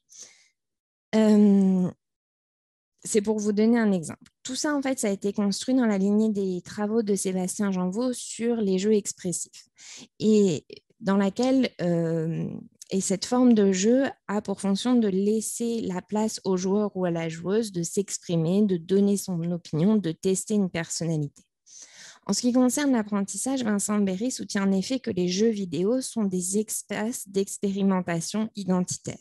Plutôt que d'affirmer que le joueur ou la joueuse va répondre dans le jeu comme dans le monde réel, nous supposons que l'expérience ludique constitue un espace sécurisé au sein duquel il est possible de faire l'expérience d'une identité sans réelles conséquences. Dans la mesure où le sexisme peut notamment être compris comme un processus cognitif et émotionnel subjectif, il nous paraît alors que cette forme d'apprentissage correspond bien au sujet abordé dans le premier module de Recover. Si le jeu laisse la place au joueur ou à la joueuse de s'exprimer, il le confronte aussi face à l'intériorité de quelqu'un d'autre, favorisant ainsi l'apprentissage par l'empathie. Dans Recover, l'ensemble des textes dans les interfaces fait partie de la diégèse.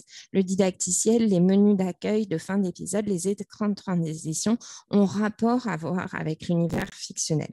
Charlie s'adresse en effet directement au joueur ou à la joueuse. Lors du premier épisode, elle explique par exemple qu'elle a créé le jeu pour faire découvrir ses souvenirs. Ce choix de design s'est imposé à nous lors de la conception du texte explicatif des flags, des situations à identifier, sexistes à identifier. À la fin de chaque épisode, le joueur ou la joueuse a accès à un court texte qui revient sur la situation identifiée en donnant des éléments d'interprétation. Dans la mesure où nous ne voulons pas créer un jeu moralisateur et que l'interprétation du sexisme qui est un phénomène social et en partie subjectif, et que nous souhaitons privilégier un rapport sensible au savoir, nous avons décidé d'écrire ces textes explicatifs du point de vue de Charlie, qui se remémore l'événement et qui réfléchit a posteriori. Le jeu invite alors à découvrir l'intériorité d'autrui. L'empathie est une notion critiquée dans les jeux vidéo, notamment dans la mouvance des queer games. Cependant, la capacité d'identification à autrui semble être intéressante à prendre en compte dans le processus d'apprentissage. Alors, je pourrais aussi vous parler d'harmonie ludonarrative et d'apprentissage significatif, ou encore revenir sur les expériences idéales qu'on essaie de créer par le jeu. Cependant, je vais arriver à la conclusion parce que je vois l'heure tourner. Alors, les différentes idées que je vous ai présentées mériteraient en effet d'être développées et détaillées, mais l'objectif de la communication était de vous montrer une ébauche de modèle de narrative design qui a été construite à partir de Recover, mais que nous espérons pouvoir être utiles dans d'autres contextes, pour nous, mais aussi pour d'autres créateurs et créatrices, d'autres chercheurs et chercheuses. Cet outil présente en effet différentes caractéristiques ludiques comme des catalyseurs de différentes formes d'apprentissage, et il fait le lien entre ces deux aspects du jeu en identifiant les diverses postures de l'audience modèle. Immersion, réflexivité, émotion, conscientisation, empathie, expressivité. En examinant ces dernières, on s'aperçoit que le joueur ou la joueuse est invité à osciller entre des attitudes opposées. Recover semble alors proposer une expérience en tension, et c'est peut-être ce point qui sera au cœur du modèle abouti. Lorsque le jeu sera publié, un travail d'observation des séances et d'analyse d'entretien permettra de préciser si cette intuition est pertinente en dehors d'une trame de design. Cependant, en attendant, on espère qu'il pourra servir à d'autres personnes. Et je vous remercie de votre attention. Merci beaucoup, Hélène, pour le respect, en tout cas, du timing. C'était parfait. Alors, il y a une question tout de suite dans le chat qui était posée. C'est celle-ci. Donc, comment vérifiez-vous le transfert des attitudes conscientisées vers des situations réelles? Est-ce qu'il y a un accompagnement au-delà du vidéo Serious Game? Alors, pour l'instant, on n'en est pas dans le processus de recherche à la vérification, dans la mesure où le jeu n'est pas encore publié et on commence simplement les premiers playtests.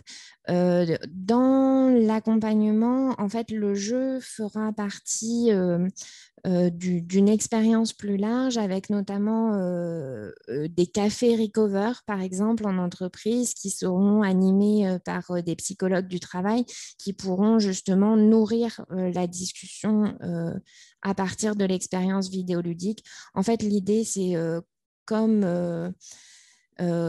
on parle de nos dernières séries à la machine du café, voilà, on parle de Recover dans des moments un petit peu informels, voilà. Merci. Alors, une question aussi, c'est quelle est la date de sortie du jeu? Parce que ça a l'air d'être un jeu en développement. On nous demande la date, une release. Cet été. Ah, cet été, Summer 2021. C'est ça, donc cet été, Hélène, mais c'est un jeu davantage orienté pour les entreprises, hein, c'est ça? Oui. Après, c'est vrai on a différentes modalités du jeu, en fait, et à partir d'un modèle, on l'a décliné, en fait, notamment avec un spin-off qui est fait d'épisodes one-shot et qui s'acclimate dans différents contextes, en fait. Donc le grand public pourra y jouer finalement d'une certaine manière. Dans un second temps. Dans un second temps. Voilà. Alors, autre question, c'est dans le cas de l'utilisation du jeu à l'université, comment évaluer les étudiants et sur quels critères? Et oui, si c'est à l'université que le jeu est appliqué. Tu me vois venir, mais c'est pas moi qui ai posé cette question, mais Alors, le jeu n'est pas encore déployé en université, même si c'est envisagé. Ensuite, en fait, on n'est pas dans un cadre où on va évaluer les joueurs et les joueuses.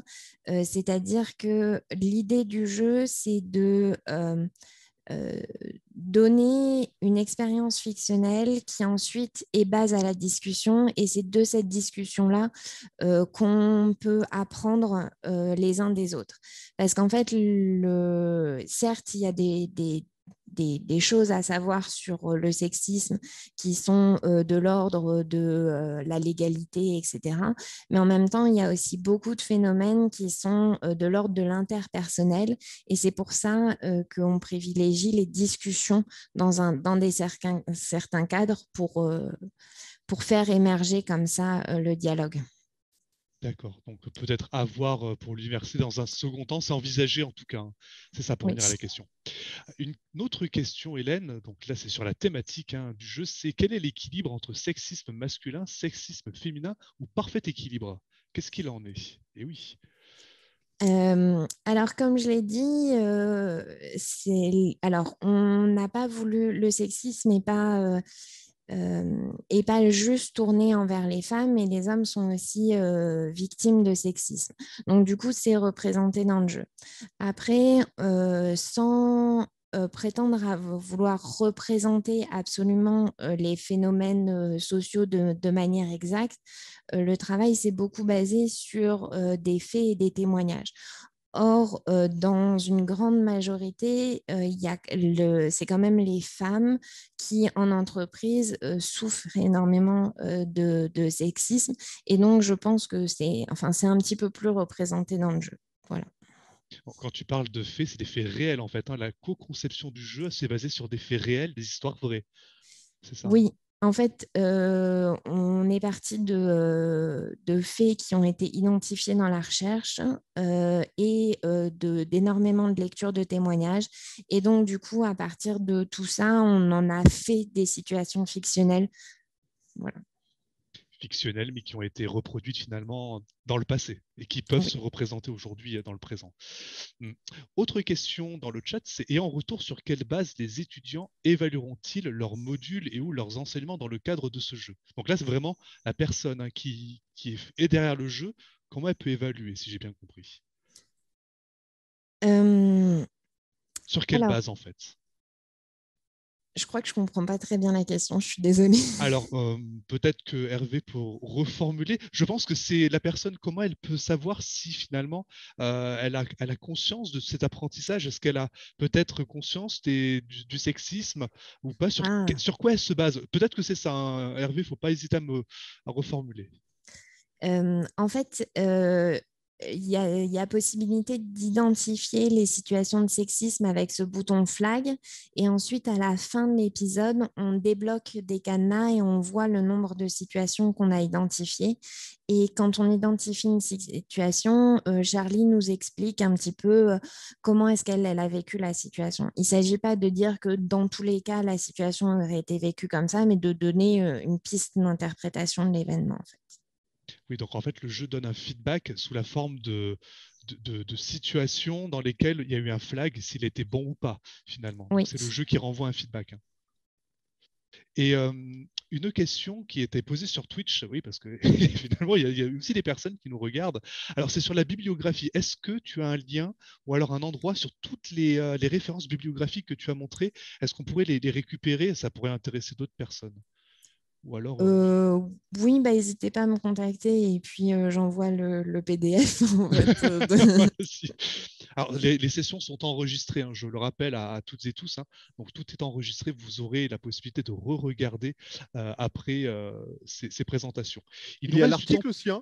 Ah oui, il y a l'article, oui, bien sûr. Voilà, il y a l'article et certainement dans l'article, il y a toute la bibliographie. Hein. Donc, pour celles et ceux qui viennent et nous écouter, toutes les présentations de type article, comme vient de faire Hélène, enfin depuis ce matin, enfin depuis cet après-midi, non, pardon, pas ce matin, justement, c'était des keynotes invités. Mais sinon, dès lors que c'est des sessions sur papier, donc thématisées, il y a l'article qui va avec et qui font partie des actes. Et donc, j'imagine, Hélène, que la majorité de la bibliographie est dans l'article. Et les articles sont librement téléchargeables après le colloque, à partir du site d'Antoine, et pour les auteurs, certainement à partir de HAL. Oui, donc il ne faudra pas hésiter. Hélène, toute la biblio est dedans, j'imagine Oui, à peu oui, près. oui. Toute la biblio et plus. Et plus. Il nous reste le temps pour encore une ou deux questions. N'hésitez pas. Moi, j'en ai une. Sinon, donc pour le jeu Recover, ce qui est intéressant dans ce jeu, c'est que le joueur ou la joueuse est placée donc dans le corps de Charlie, mais qui peut être aussi donc victime, témoin ou même acteur. C'est ça du sexisme, si je comprends bien. Et ça, c'est une nouveauté parce que c'est vrai qu'on a toujours tendance à pouvoir détecter, mais on n'est jamais acteur. Qu'est-ce qu'il en est dans ce jeu finalement sur l'action du joueur? Alors, en fait, c'est là où on parle de réflexivité, où on a pris le parti de dire que le joueur ou la joueuse n'est pas exactement l'avatar. Parce que, par exemple, dans les options de choix de dialogue, on peut cliquer sur sur un choix qui est sexiste et donc faire dire quelque chose à Charlie, quelque chose de sexiste, et ensuite le notifier, le flaguer. Donc, prendre en compte le fait qu'on peut jouer quelqu'un de sexiste et voir les conséquences de nos paroles directement sur les personnages. Ouais, donc on a la possibilité clairement de jouer, excuse-moi du terme, un personnage sexiste vraiment dans le jeu. Oui, sur certaines occurrences. Oui, peut-être pas surtout. Oui. Et donc là, il y a plusieurs thèmes. Si je vois les perspectives, là, c'est sur le sexisme. Est-ce qu'il y a d'autres thématiques que le jeu abordera dans le futur, des perspectives? Oui, le prochain module qu'on va commencer à développer porte sur le handicap. Donc, toujours dans le monde de l'entreprise avec d'autres personnages, mais pareil, sous un mode sériel et puis épisodique. D'accord. Et peut-être une question, est-ce qu'il y a eu des bêta-tests? Est-ce qu'il y a des premiers retours de joueuses, de joueurs sur ce jeu? Qu'est-ce qu'il en est finalement la vie vraiment de la personne qui joue? Est-ce que vous en avez eu? Alors, on a commencé les playtests, mais c'est vraiment les tout premiers. On a beaucoup de... ça m'est arrivé, effectivement, j'ai vu des choses comme ça, ça m'a défoulé, j'ai pu essayer d'être moins conciliante que d'habitude et dire vraiment ce que je pensais et voir ce que ça faisait, ce genre de retour, ou je ne pensais pas que ça pouvait être embêtant à ce point-là. Je ne me rendais pas compte que c'était si lourd. Voilà. Mais c'est vraiment des verbatim qui sont pas scientifiques. Enfin, on n'a pas encore de procédure de test qui marche. Le protocole n'est pas encore très, très... Mais c'est des premiers retours et c'est vrai que quelque part, on recrée la réalité. C'est malheureusement ces scènes dans les entreprises. Donc, il y a des utilisateurs, des joueuses et des joueurs qui se disent « Oui, j'ai vécu ça ». Donc, c'est déjà un premier résultat en soi. Merci beaucoup, Hélène. Il n'y a plus de questions et il est 14h30. Écoute, merci beaucoup pour cette présentation. Et on va arriver sur la 4e et dernière présentation de cette première session. Et il s'agit donc de Joanne Krenich, le jeu heuristique pour enseigner les problématiques économiques et politiques liées à la pollution. Joanne, est-ce que voilà, parfait. On s'est préparé. Est-ce que ça fonctionne? On t'entend très bien et c'est en train de se charger, en tout cas chez moi. Voilà, tu n'as plus qu'à lancer les diapositives. C'est parfait, on voit tout. Joanne, même chose, 15 minutes de présentation, le timing est serré, mais ça laissera davantage de temps pour les échanges après. C'est à toi, tu commences quand tu le souhaites. Merci, je vais faire de mon mieux pour tenir le rythme. Donc, merci Antoine, merci Philippe, merci Julien de me donner la possibilité de présenter ce retour d'expérience. Donc, le jeu que je vais vous présenter aujourd'hui s'appelle Cradotech, c'est un jeu d'entreprise heuristique et il permet d'enseigner les problématiques économiques et politiques liées à la pollution. Donc, je vais me présenter rapidement. Donc, je vais me présenter par mes expériences. J'ai été animateur socioculturel. J'ai encadré des enfants de 3 à 19 ans avec lesquels j'ai beaucoup participé, enfin, j'ai beaucoup utilisé le jeu et j'ai beaucoup créé de jeux aussi. Je suis enseignant depuis 2009, donc j'enseigne les sciences économiques et sociales et l'économie-gestion, et j'ai enseigné dans des établissements très variés, et j'utilise l'apprentissage par le jeu depuis 2009. En ce qui concerne ma formation, je vais vous présenter deux diplômes qui sont assez représentatifs. Donc, j'ai un Master 2 en droit des affaires que j'ai passé à l'Université de Montpellier et un Master métier de l'éducation, de l'enseignement et de la formation dans le parcours économie-gestion marketing que j'ai passé à l'Université d'Aix-Marseille. Lors de ce lors de ce Master MEF, nous avons écrit un mémoire avec Renaud Vasquez qui s'intitulait « Enseigner l'économie par le jeu en lycée technologique » et c'était sous la direction d'Alain Legardez, ce qui me permet de les remercier. Donc, Renaud Vasquez, c'est le co-auteur de notre mémoire de Master 2 et il est aussi co-auteur de la première version du jeu Cranotech. Et Alain Legardez, qui était directeur de notre mémoire de Master 2 MEF et qui nous a beaucoup inspiré. J'en profite pour remercier les élèves avec lesquels nous avons fait des séquences d'apprentissage par le jeu et des structures qui m'ont offert leur confiance et les moyens de pratiquer l'apprentissage par le jeu. C'est déjà revenu dans la bouche de plusieurs intervenants aujourd'hui. C'est pas évident d'avoir des personnes qui sont sensibles au potentiel de l'apprentissage par le jeu. Alors, pourquoi est-ce que j'utilise ce terme d'heuristique pourquoi est-ce que je parle de jeu heuristique pour enseigner l'économie, gestion et les SES? Alors, heuristique, ça a à la fois un adjectif et un nom. C'est un adjectif. Est heuristique ce qui sert à la découverte des méthodes heuristiques. Elles consistent à faire découvrir à l'élève ce que l'on veut lui enseigner. Donc, c'est vraiment typique de la didactique. Une heuristique, c'est aussi un nom. Donc, ce sont des stratégies de pensée qui permettent des jugements rapides et efficients. Et David Meyers utilise le terme de raccourcis mentaux. Alors, les heuristiques, elles sont omniprésentes en économie et en apprentissage de l'économie. En effet, on a recours à de la modélisation. Modéliser, c'est accepter de simplifier le réel pour en tirer quelques clés de compréhension qui sont essentielles, qui sont signifiantes et qui sont transposables. Donc là, par exemple, on a un modèle très classique en enseignement de l'économie, c'est le modèle de la représentation graphique d'un marché. Et grâce à ce modèle, on peut en déduire deux heuristiques qui sont que quand les prix sont trop élevés, on a des rayons qui sont pleins et des portefeuilles qui sont vides. Donc la réciproque, parfois, quand on trouve que les rayons sont pleins et que les portefeuilles sont vides, c'est peut-être que les prix sont trop élevés. Et inversement, quand les prix sont trop bas, les rayons sont vides et les portefeuilles sont pleins. Donc inversement, peut-être que quand les portefeuilles sont pleins et que les rayons sont vides, peut-être que les prix sont trop bas. Ça, c'est une heuristique que je vous ai présentée. C'est important de garder en tête que les heuristiques, ce sont des simplifications qui nécessairement vont occulter une partie de la réalité. Et donc, quand on enseigne l'économie, quand on enseigne la sociologie, les sciences de gestion, les sciences politiques, il faut discuter les heuristiques. Et le fait de discuter les heuristiques, ça permet aussi de faciliter leur compréhension en les opposant, en les précisant, etc., en faisant bien comprendre que dans toute étape de modélisation, en fait, on a une part de perte d'information. Alors, j'ai trouvé intéressant de vous présenter ce petit schéma qui représente de façon schématique et de façon, comment dire, caricaturale les principales phases d'une bulle spéculative. Effectivement, on ne s'attend pas à retrouver à l'identique, dans les mêmes proportions. Pourtant, quand on compare cette courbe avec la courbe de progression du prix du Bitcoin en 2017-2018, il est surprenant de voir à quel point ces deux courbes peuvent se superposer assez facilement. L'économie, c'est aussi une science qui véhicule beaucoup de prénotions et de préjugés, et donc c'est un thème très politique, ça va en faire une question très sensible, et donc selon Bletton et Legardez, dans leur article de 95, il y a une stratégie qui vise à recourir à un détour didactique. Donc, ce qu'on va faire, c'est qu'on va procéder en 3 étapes, puisqu'on ne peut pas transmettre directement les savoirs. Il faut d'abord déstructurer, apporter des connaissances, et puis restructurer. Le jeu heuristique, il repose sur plusieurs partis pris que je vous propose.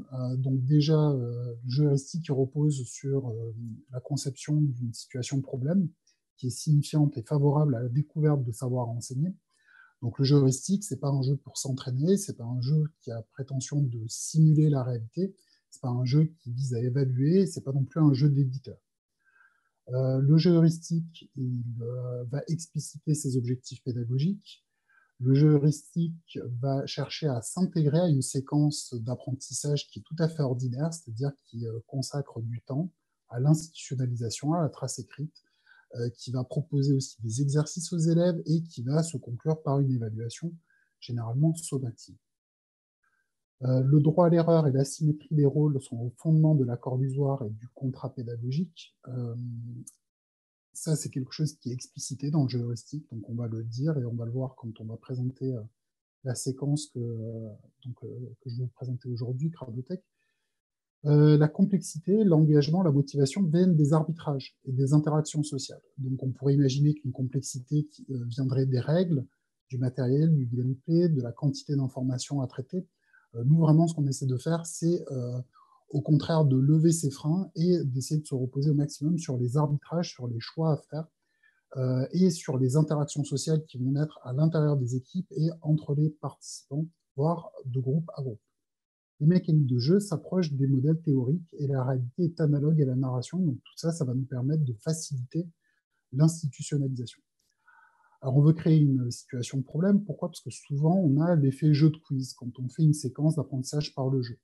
Alors, le problème d'un jeu de quiz, c'est qu'on vous donne la réponse au moment où il n'y a plus d'enjeu.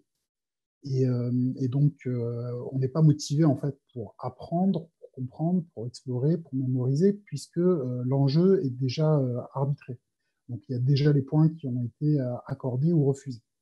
Alors, la logique d'une situation de problème, c'est plutôt l'inverse. C'est-à-dire qu'on va mettre une situation dans laquelle il y a un enjeu, dans laquelle il y a une motivation, et on va motiver le joueur à essayer de comprendre pour améliorer là tout de suite, immédiatement, sa performance en jeu. C'est-à-dire qu'on va tout de suite chercher à émettre des hypothèses, à concevoir des stratégies, à acquérir des clés de compréhension de la situation pour pouvoir être meilleur. Et donc, on va vraiment s'appuyer sur cette motivation au fil du jeu. Alors, les caractéristiques d'un jeu, je ne vais pas forcément trop m'attarder dessus. Donc, il y a le game, les règles, les objectifs, le matériel, le play, les situations, les décisions qui ont du sens pour les joueurs, et on va essayer de les fusionner avec les objectifs pédagogiques et éducatifs, et le gameplay, qui serait les modalités d'action sur la situation de jeu, le game state, et avec les autres joueurs, et on va essayer de faire en sorte qu'elle soit le plus simple possible, plus intelligible, signifiante et épurée de mots. Alors, les débriefings, ils sont essentiels. Ça rejoint ce que des intervenants ont déjà dit précédemment. Des débriefings qui peuvent se faire au fil de l'eau. Donc, on a 5 dimensions du débriefing, selon Plumta, Sibert, Bona et Sanchez. Ressenti, prendre conscience, désyncrétiser, valider, généraliser. Et donc, on va voir qu'il va y avoir des débriefings intermédiaires, généralement qui se dérouleront à la fin des tours, de chacun des tours d'ailleurs, et qui vont plutôt se focaliser sur ressenti, prendre conscience, désyncrétiser. Alors, ressenti, c'est vraiment partir des émotions, des motivations des joueurs apprenants. Prendre conscience, ça va être un travail de verbalisation. On va faire porter l'attention des joueurs sur certains points et on va essayer de les rendre les plus saillants possibles. On va essayer de les verbaliser et désyncrétiser. Ça va être cette approche qui va être de la décontextualisation, recontextualisation et qui en fait va préparer à une étape d'abstraction. Donc l'idée, c'est que c'est un peu comme si on s'arrêtait sur le bord de la route et puis on va jeter un coup d'œil rapide sous le capot du jeu. On va voir comment ça marche, ce qu'on pourrait tester, ce qu'on pourrait réparer, ce qu'on pourrait améliorer, ce qu'on pourrait retirer. Et donc l'idée, c'est vraiment de s'appuyer sur cette motivation en jeu. Puis un débriefing final qui, lui, va plutôt se concentrer sur valider et généraliser. Alors là, vraiment, on est rentré dans une institutionnalisation, on va fournir une trace écrite, on va faire des exercices et on va proposer une évaluation. Alors en ce qui concerne le jeu, donc le jeu, il a 10 ans, et je vais vous présenter assez rapidement, vous verrez les documents de jeu, mais on ne va pas avoir le temps de parler de tout. Peut-être on va consacrer un temps supplémentaire lors des échanges pour ça. Donc les phases du jeu Cradotech, alors les premières versions qu'on a faites de Cradotech, c'était pour des élèves de STG, donc Sciences et Techniques de Gestion. Désormais, ça s'appelle STMG, donc Sciences et Technologies du Management et de la Gestion. Depuis, moi, j'ai arrêté d'enseigner l'économie-gestion pendant plusieurs années, j'ai enseigné les SES. Là, cette année, j'enseigne de nouveau l'économie-gestion en BTS. Et donc, entre le moment où on a fait la première version du jeu et aujourd'hui, je l'ai surtout pratiqué en fait avec des élèves de première ES. Alors, les phases du jeu. Le premier tour, c'est un jeu de gestion. Donc, on va mettre les élèves dans la peau d'une entreprise et ils vont avoir un jeu de gestion, ils vont avoir des informations et ils sont dans une économie qui est coordonnée efficacement par le marché. Tour 2, tour 3, le jeu de gestion va se déporter dans une situation où il y a un défaut de coordination. Et donc, c'est une situation qui est assez frustrante pour les élèves puisqu'ils n'ont plus d'informations fiables sur lesquelles s'appuyer. Ils ne peuvent plus déterminer par avance quelle sera la stratégie gagnante. C'est un peu comme s'ils étaient basculés dans un jeu de pierre-feuille-ciseaux. Ensuite, le tour 3,5, ce que j'ai appelé entre-deux, c'est un jeu de rôle qui conduit à une modification des règles par les joueurs. Et donc là, on va avoir une espèce de capsule à l'intérieur du jeu dans laquelle on va complètement changer le gameplay, les objectifs, les personnages qui sont incarnés par les joueurs, etc. Ensuite, de tour 4, on va tester en jeu les effets du changement de règles. Alors, le matériel que j'utilise, c'est un matériel qui est très épuré, très minimaliste. Alors d'abord parce que j'ai pas forcément des talents graphiques très aigus, et ensuite parce que j'ai pas envie de surcharger, j'ai pas envie de distraire l'attention des élèves. Vraiment, le matériel, bon, d'abord, c'est du matériel qui peut être imprimé en noir et blanc dans toute photocopieuse de l'éducation nationale. Ensuite, c'est quelque chose que les élèves peuvent garder en trace écrite. On peut en produire un pour chaque élève sans difficulté. Et ce qui m'intéresse, moi, c'est que la science se déroule plutôt au niveau des interactions sociales. Donc, j'ai pas envie que les élèves soient obnubilés par le contenu des documents, donc j'essaie de les épurer au maximum. Donc, on voit une fiche de consigne qui est donnée tour 1, on voit une fiche d'ordre dans laquelle, en fait, les élèves vont cocher leur décision, et elle est donnée aussi début tour 1. On leur donne aussi, au fur et à mesure, les fiches de bilan du tour. Et donc, vous voyez, tour 1, tour 2, tour 3, tour 4. Dans les fiches du bilan du tour, vous avez la possibilité de noter les décisions qui ont été prises par l'ensemble des équipes et qui vont avoir parfois des interactions avec votre performance. Et la deuxième partie, la partie qui s'appelle bilan de mon équipe, c'est une feuille de comptabilité. Et votre comptabilité représente votre score, parce que le but, c'est de devenir le plus riche possible, de faire le plus de bénéfices dans le temps qui vous est imparti. Consigne tour 2, tour 3, comme vous voyez, c'est un tout petit texte. Tour 3, on va préciser un peu plus, c'est une partie jeu de rôle. Donc c'est utile que chaque élève ait un récapitulatif de l'objectif du jeu et un récapitulatif aussi des différents rôles qui sont autour de la table. Alors la mise en place, ça consiste à faire 5 équipes, de 3 à 5 élèves par équipe. Chaque équipe, c'est une symétrie. Un joueur a un dossier complet et chaque équipe a un capitaine pour pouvoir porter une voix unique et donc synthétiser la décision de son équipe. Alors ça, c'est le diaporama que je projette aux élèves. Alors ce diaporama, je l'ai fait cette année puisque je l'ai enseigné, j'ai utilisé donc cette séquence d'apprentissage par le jeu, j'ai utilisé Craftotech avec des élèves qui sont en école de commerce. Donc c'est un jeu pour découvrir les externalités. On est explicite dès le début. On est explicite autant dans l'accord illusoire que dans le contrat pédagogique. Donc c'est important de leur dire qu'ils sont là pour expérimenter, que leur performance dans le jeu n'aura pas d'impact sur leur évaluation. Et c'est important aussi de leur dire que c'est avant tout une séquence d'apprentissage et que les objectifs, avant tout, ils sont pédagogiques et qu'on reste dans un cadre scolaire. Donc on rappelle par exemple qu'on peut faire des mauvais coups, mais que ces mauvais coups, ils doivent rester dans le cadre du jeu. Donc il faut être capable de relativiser, et puis il faut aussi avoir le respect qui s'impose pour son concurrent. On explicite les objectifs, clairement. Alors ça, ce sont des instructions. Donc on leur dit qu'ils dirigent des entreprises qui produisent et qui vendent du ciment. On leur donne l'objectif dans le jeu. On leur indique leur trésorerie de début de jeu, on leur dit qu'ils peuvent produire au maximum 2 produits par tour, on leur donne un récapitulatif des différentes phases du tour, et on leur explique ce qui est attendu d'eux. On leur donne les informations dont ils ont besoin pour pouvoir prendre des décisions, et dans le premier tour, ils ont la possibilité soit de produire 2 produits en utilisant des procédés respectueux de l'environnement, soit 2 produits en utilisant des procédés polluants, soit un produit en utilisant un procédé propre, un produit en utilisant un procédé polluant, soit de sortir du marché. Et à chaque fois, ils vont avoir les conséquences de leur décision. Donc, dans le tour 1, c'est assez simple, puisqu'ils ont toutes les informations pour pouvoir prendre la décision qui est optimale. Donc, ils ont 5 minutes et on fait le bilan ensemble.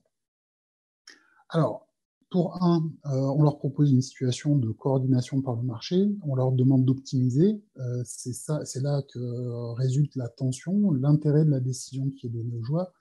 Il faut identifier en 5 minutes la combinaison productive la moins coûteuse, puisque chaque produit est vendu au même prix. Et donc, il va falloir remobiliser des notions qu'ils ont déjà vues. Alors, le gameplay permet très vite de se mettre en marche et de faire fonctionner l'équipe. C'est un premier tour qui est simple. La tension qui résulte du temps limité est déjà bien suffisante. Donc, si vous avez besoin de débriefer lors du débriefing intermédiaire, les questions que vous pouvez poser, c'est quels sont les choix qui ont été faits par les équipes qui ont été en tête. Est-ce que vous avez été capable de remobiliser les notions qu'on a vues dans les cours précédemment? Est-ce qu'on peut dire qu'on était dans une situation de coordination? Donc, on va faire du tissage par rapport au chapitre précédent, etc. Et quelles sont les conséquences pour les entreprises de la pollution qu'elles ont émise? La réponse, c'est aucune conséquence pour l'instant. Par Il reste 2 minutes, Loan. Ok, alors ça va être dur. Donc, le principe, c'est que ils vont devoir prendre une décision collective, mais pour l'instant, ils ont toutes les informations dont ils ont besoin pour optimiser leur score. Ensuite, tour 2, il va y avoir une introduction d'une défaillance de marché, puisque désormais, les pouvoirs publics vont leur faire payer 1 kilo par polluant, enfin 1 euro par kilo de pollution émise, mais la taxe est répartie non pas en fonction de la pollution émise, mais en fonction du nombre de produits réalisés. Et les entreprises ont la possibilité de quitter le marché. Alors, du coup, on va dire que c'est une situation de dilemme du prisonnier à laquelle on leur donne un échappatoire, en fait. Puisque la meilleure situation, c'est le fait que tout le monde produise de façon propre et que eux polluent. Par contre, la pire des situations, c'est que eux produisent de façon propre et que les autres polluent, puisque dans ce cas-là, ils vont supporter les coûts qui sont induits par la pollution des autres. On va créer une situation qui va déranger les élèves au niveau cognitif, au niveau émotionnel aussi, et en fait, on va les préparer à un jeu de rôle. Donc, lors du jeu de rôle, ils vont changer leur position, puisqu'ils vont désormais incarner des parties prenantes qui sont invitées à une conférence environnementale. Donc là, on va inviter en fait les joueurs à proposer des solutions pour résoudre cette défaillance de marché en ayant la possibilité de changer la loi. Cette partie jeu de rôle va nécessiter de remélanger les élèves en différentes tables rondes et on va rentrer dans une logique où le fait d'incarner un rôle, le fait d'essayer de convaincre les autres joueurs et le fait d'être capable d'accepter leurs amendements vont leur permettre de faire valider leur loi comme changement de règle. Donc ça, c'est tout l'intérêt en fait de cette partie. Chacun va avoir donc une partie prenante différente, va jouer un rôle différent, va avoir des intérêts différents. Et la tension, c'est qu'on a envie de pousser notre intérêt personnel, mais si on est trop peu dans l'écoute des autres parties prenantes, on ne va pas pouvoir faire voter sa loi. Le dernier tour, c'est un tour dans lequel on a la possibilité de faire un feedback sur le changement de loi qu'on a proposé. Donc, désormais, les élèves ont modifié les règles du jeu et on va les remettre dans leur situation d'entreprise. Et en tant qu'entreprise, ils vont devoir tester in situ les effets de leur changement de règles. Alors, c'est intéressant parce que là, on va mettre les élèves dans une situation de faire une expérience de pensée. Maintenant que le contexte a changé, qu'est-ce que ça va changer dans les stratégies des autres? Et compte tenu des stratégies des autres, quelle serait la stratégie optimale pour moi? Et donc, on a la possibilité de voir que l'État, en tant qu'autorité qui est capable de réguler de façon verticale un marché, a la possibilité de nous faire dépasser une situation qui est socialement sous-optimale, une défaillance de marché. Voilà, je vous propose qu'on passe à la partie des questions. Oui, merci beaucoup, Joël. Je pourrais préciser. Oui, c'est vrai que c'est tentant, on a envie d'en Voilà, dire parce toujours que j'aurais pu plus. rester plus longtemps. Ouais. Et oui, il y a des questions donc, qui ont été données dans le chat. La première, c'est celle-ci. Avez-vous, dans votre développement, pensé à une méta pour savoir quel est le pattern qui vous amène à gagner le plus d'argent possible? Et par exemple, est-ce que des élèves reviennent souvent vers des réflexions similaires? Alors, absolument. En fait, il y a une situation qui permet d'avoir le score le plus élevé. La situation qui permet d'avoir le score le plus élevé, c'est la situation où tout le monde produit de façon propre, puisque la valeur ajoutée qui est tirée de la production est supérieure au coût induit par la pollution. Donc, si on veut avoir le score collectif le plus élevé, et si on veut avoir le score individuel le plus élevé, il faudrait que tout le monde produise de façon propre. Ceci dit, si on veut gagner, c'est pas forcément la situation qu'il faut adopter, puisque si tout le monde produit de façon propre, et que moi, je me mets à produire de façon polluante, j'ai la possibilité d'avoir le même chiffre d'affaires, de diminuer mes coûts de production, de faire supporter les coûts sociaux à l'ensemble de la collectivité. Je parle avant changement de règle. Donc, il y a une tension entre la volonté peut-être de vouloir réussir à avoir le plus gros optimum social ou la volonté de pouvoir être le premier. Voilà, on peut très bien se retrouver dans une situation où tout le monde perd de l'argent parce que tout le monde décide de produire en polluant et en fait, les coûts occasionnés par la pollution sont tellement élevés qu'on perd tous de l'argent. Dans ce cas-là, mon intérêt, c'est de sortir du marché. Et donc, effectivement, c'est un peu ce que je disais, on passe d'une situation où on a une coordination par le marché, il y a une convergence, il y a une congruence entre les intérêts privés et les intérêts sociaux, et on passe à une situation où on est dans un pierre-feuille-ciseau. C'est-à-dire que la stratégie optimale va dépendre de la stratégie des autres. Et parfois, la stratégie optimale, c'est de sortir du marché et de laisser les autres polluer et de tous diminuer leur trésorerie. C'est une forme de coopétition finalement. On est avec les autres, mais on est aussi seul, parce que c'est le monde des entreprises, quoi, Absolument. quelque part. Alors, il y a une deuxième question, c'est celle-ci. Quelle forme prennent les amendements? Ils sont imposés dans la forme par le jeu, il y a X lois type à choisir, ou bien les joueurs bricolent la loi qu'ils veulent? Alors, les élèves bricolent la loi qu'ils veulent et c'est tout l'intérêt et toute la difficulté du travail.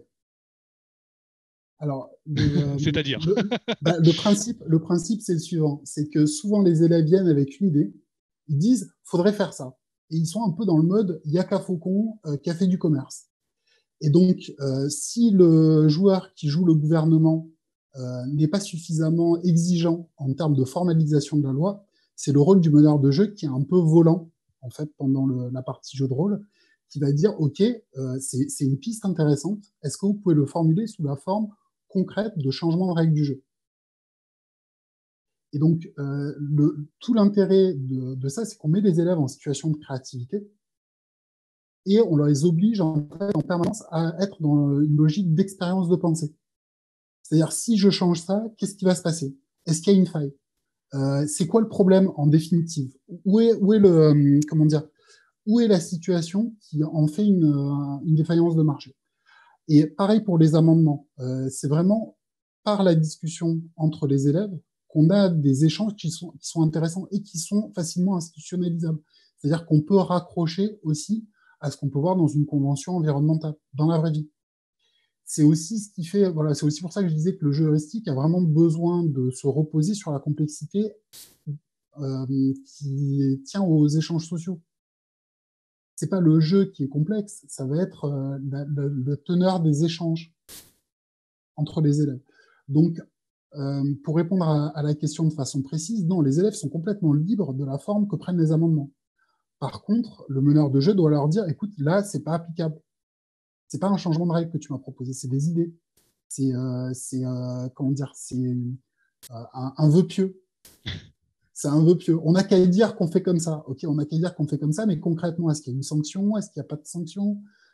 Qu'est-ce que ça veut dire? Ça veut dire que tu vas organiser des contrôles, ça va coûter de l'argent, qui est-ce qui finance, etc. Alors c'est aussi intéressant parce que la valeur ajoutée du meneur de jeu tient aussi dans sa capacité à s'adapter au niveau de complexité atteint par ses élèves. C'est-à-dire que des élèves qui vont aller pousser loin, on a la possibilité de les challenger, de leur demander plus de détails. Par contre, des élèves qui sont encore au niveau balbutiant et qui viennent de trouver une bonne idée, eh ben, déjà avoir une loi, même si c'est juste on n'a plus le droit de polluer, ben, ça marche.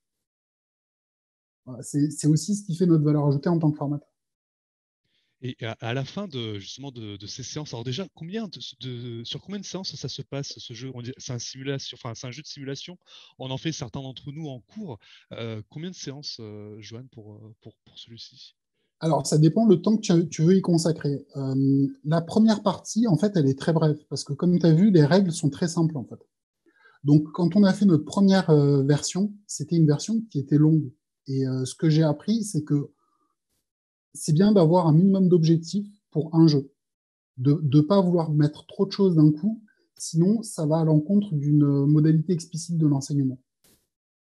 Donc moi j'aime bien faire des jeux simples avec un objectif, l'objectif est clair, et puis c'est assez ramassé dans le temps. Alors, tout va dépendre du temps que tu as envie d'y consacrer. Mais ce que je trouve qui est pas mal, c'est d'avoir une pause entre le moment où tu fais la partie jeu d'entreprise et le moment où tu fais la partie jeu de rôle.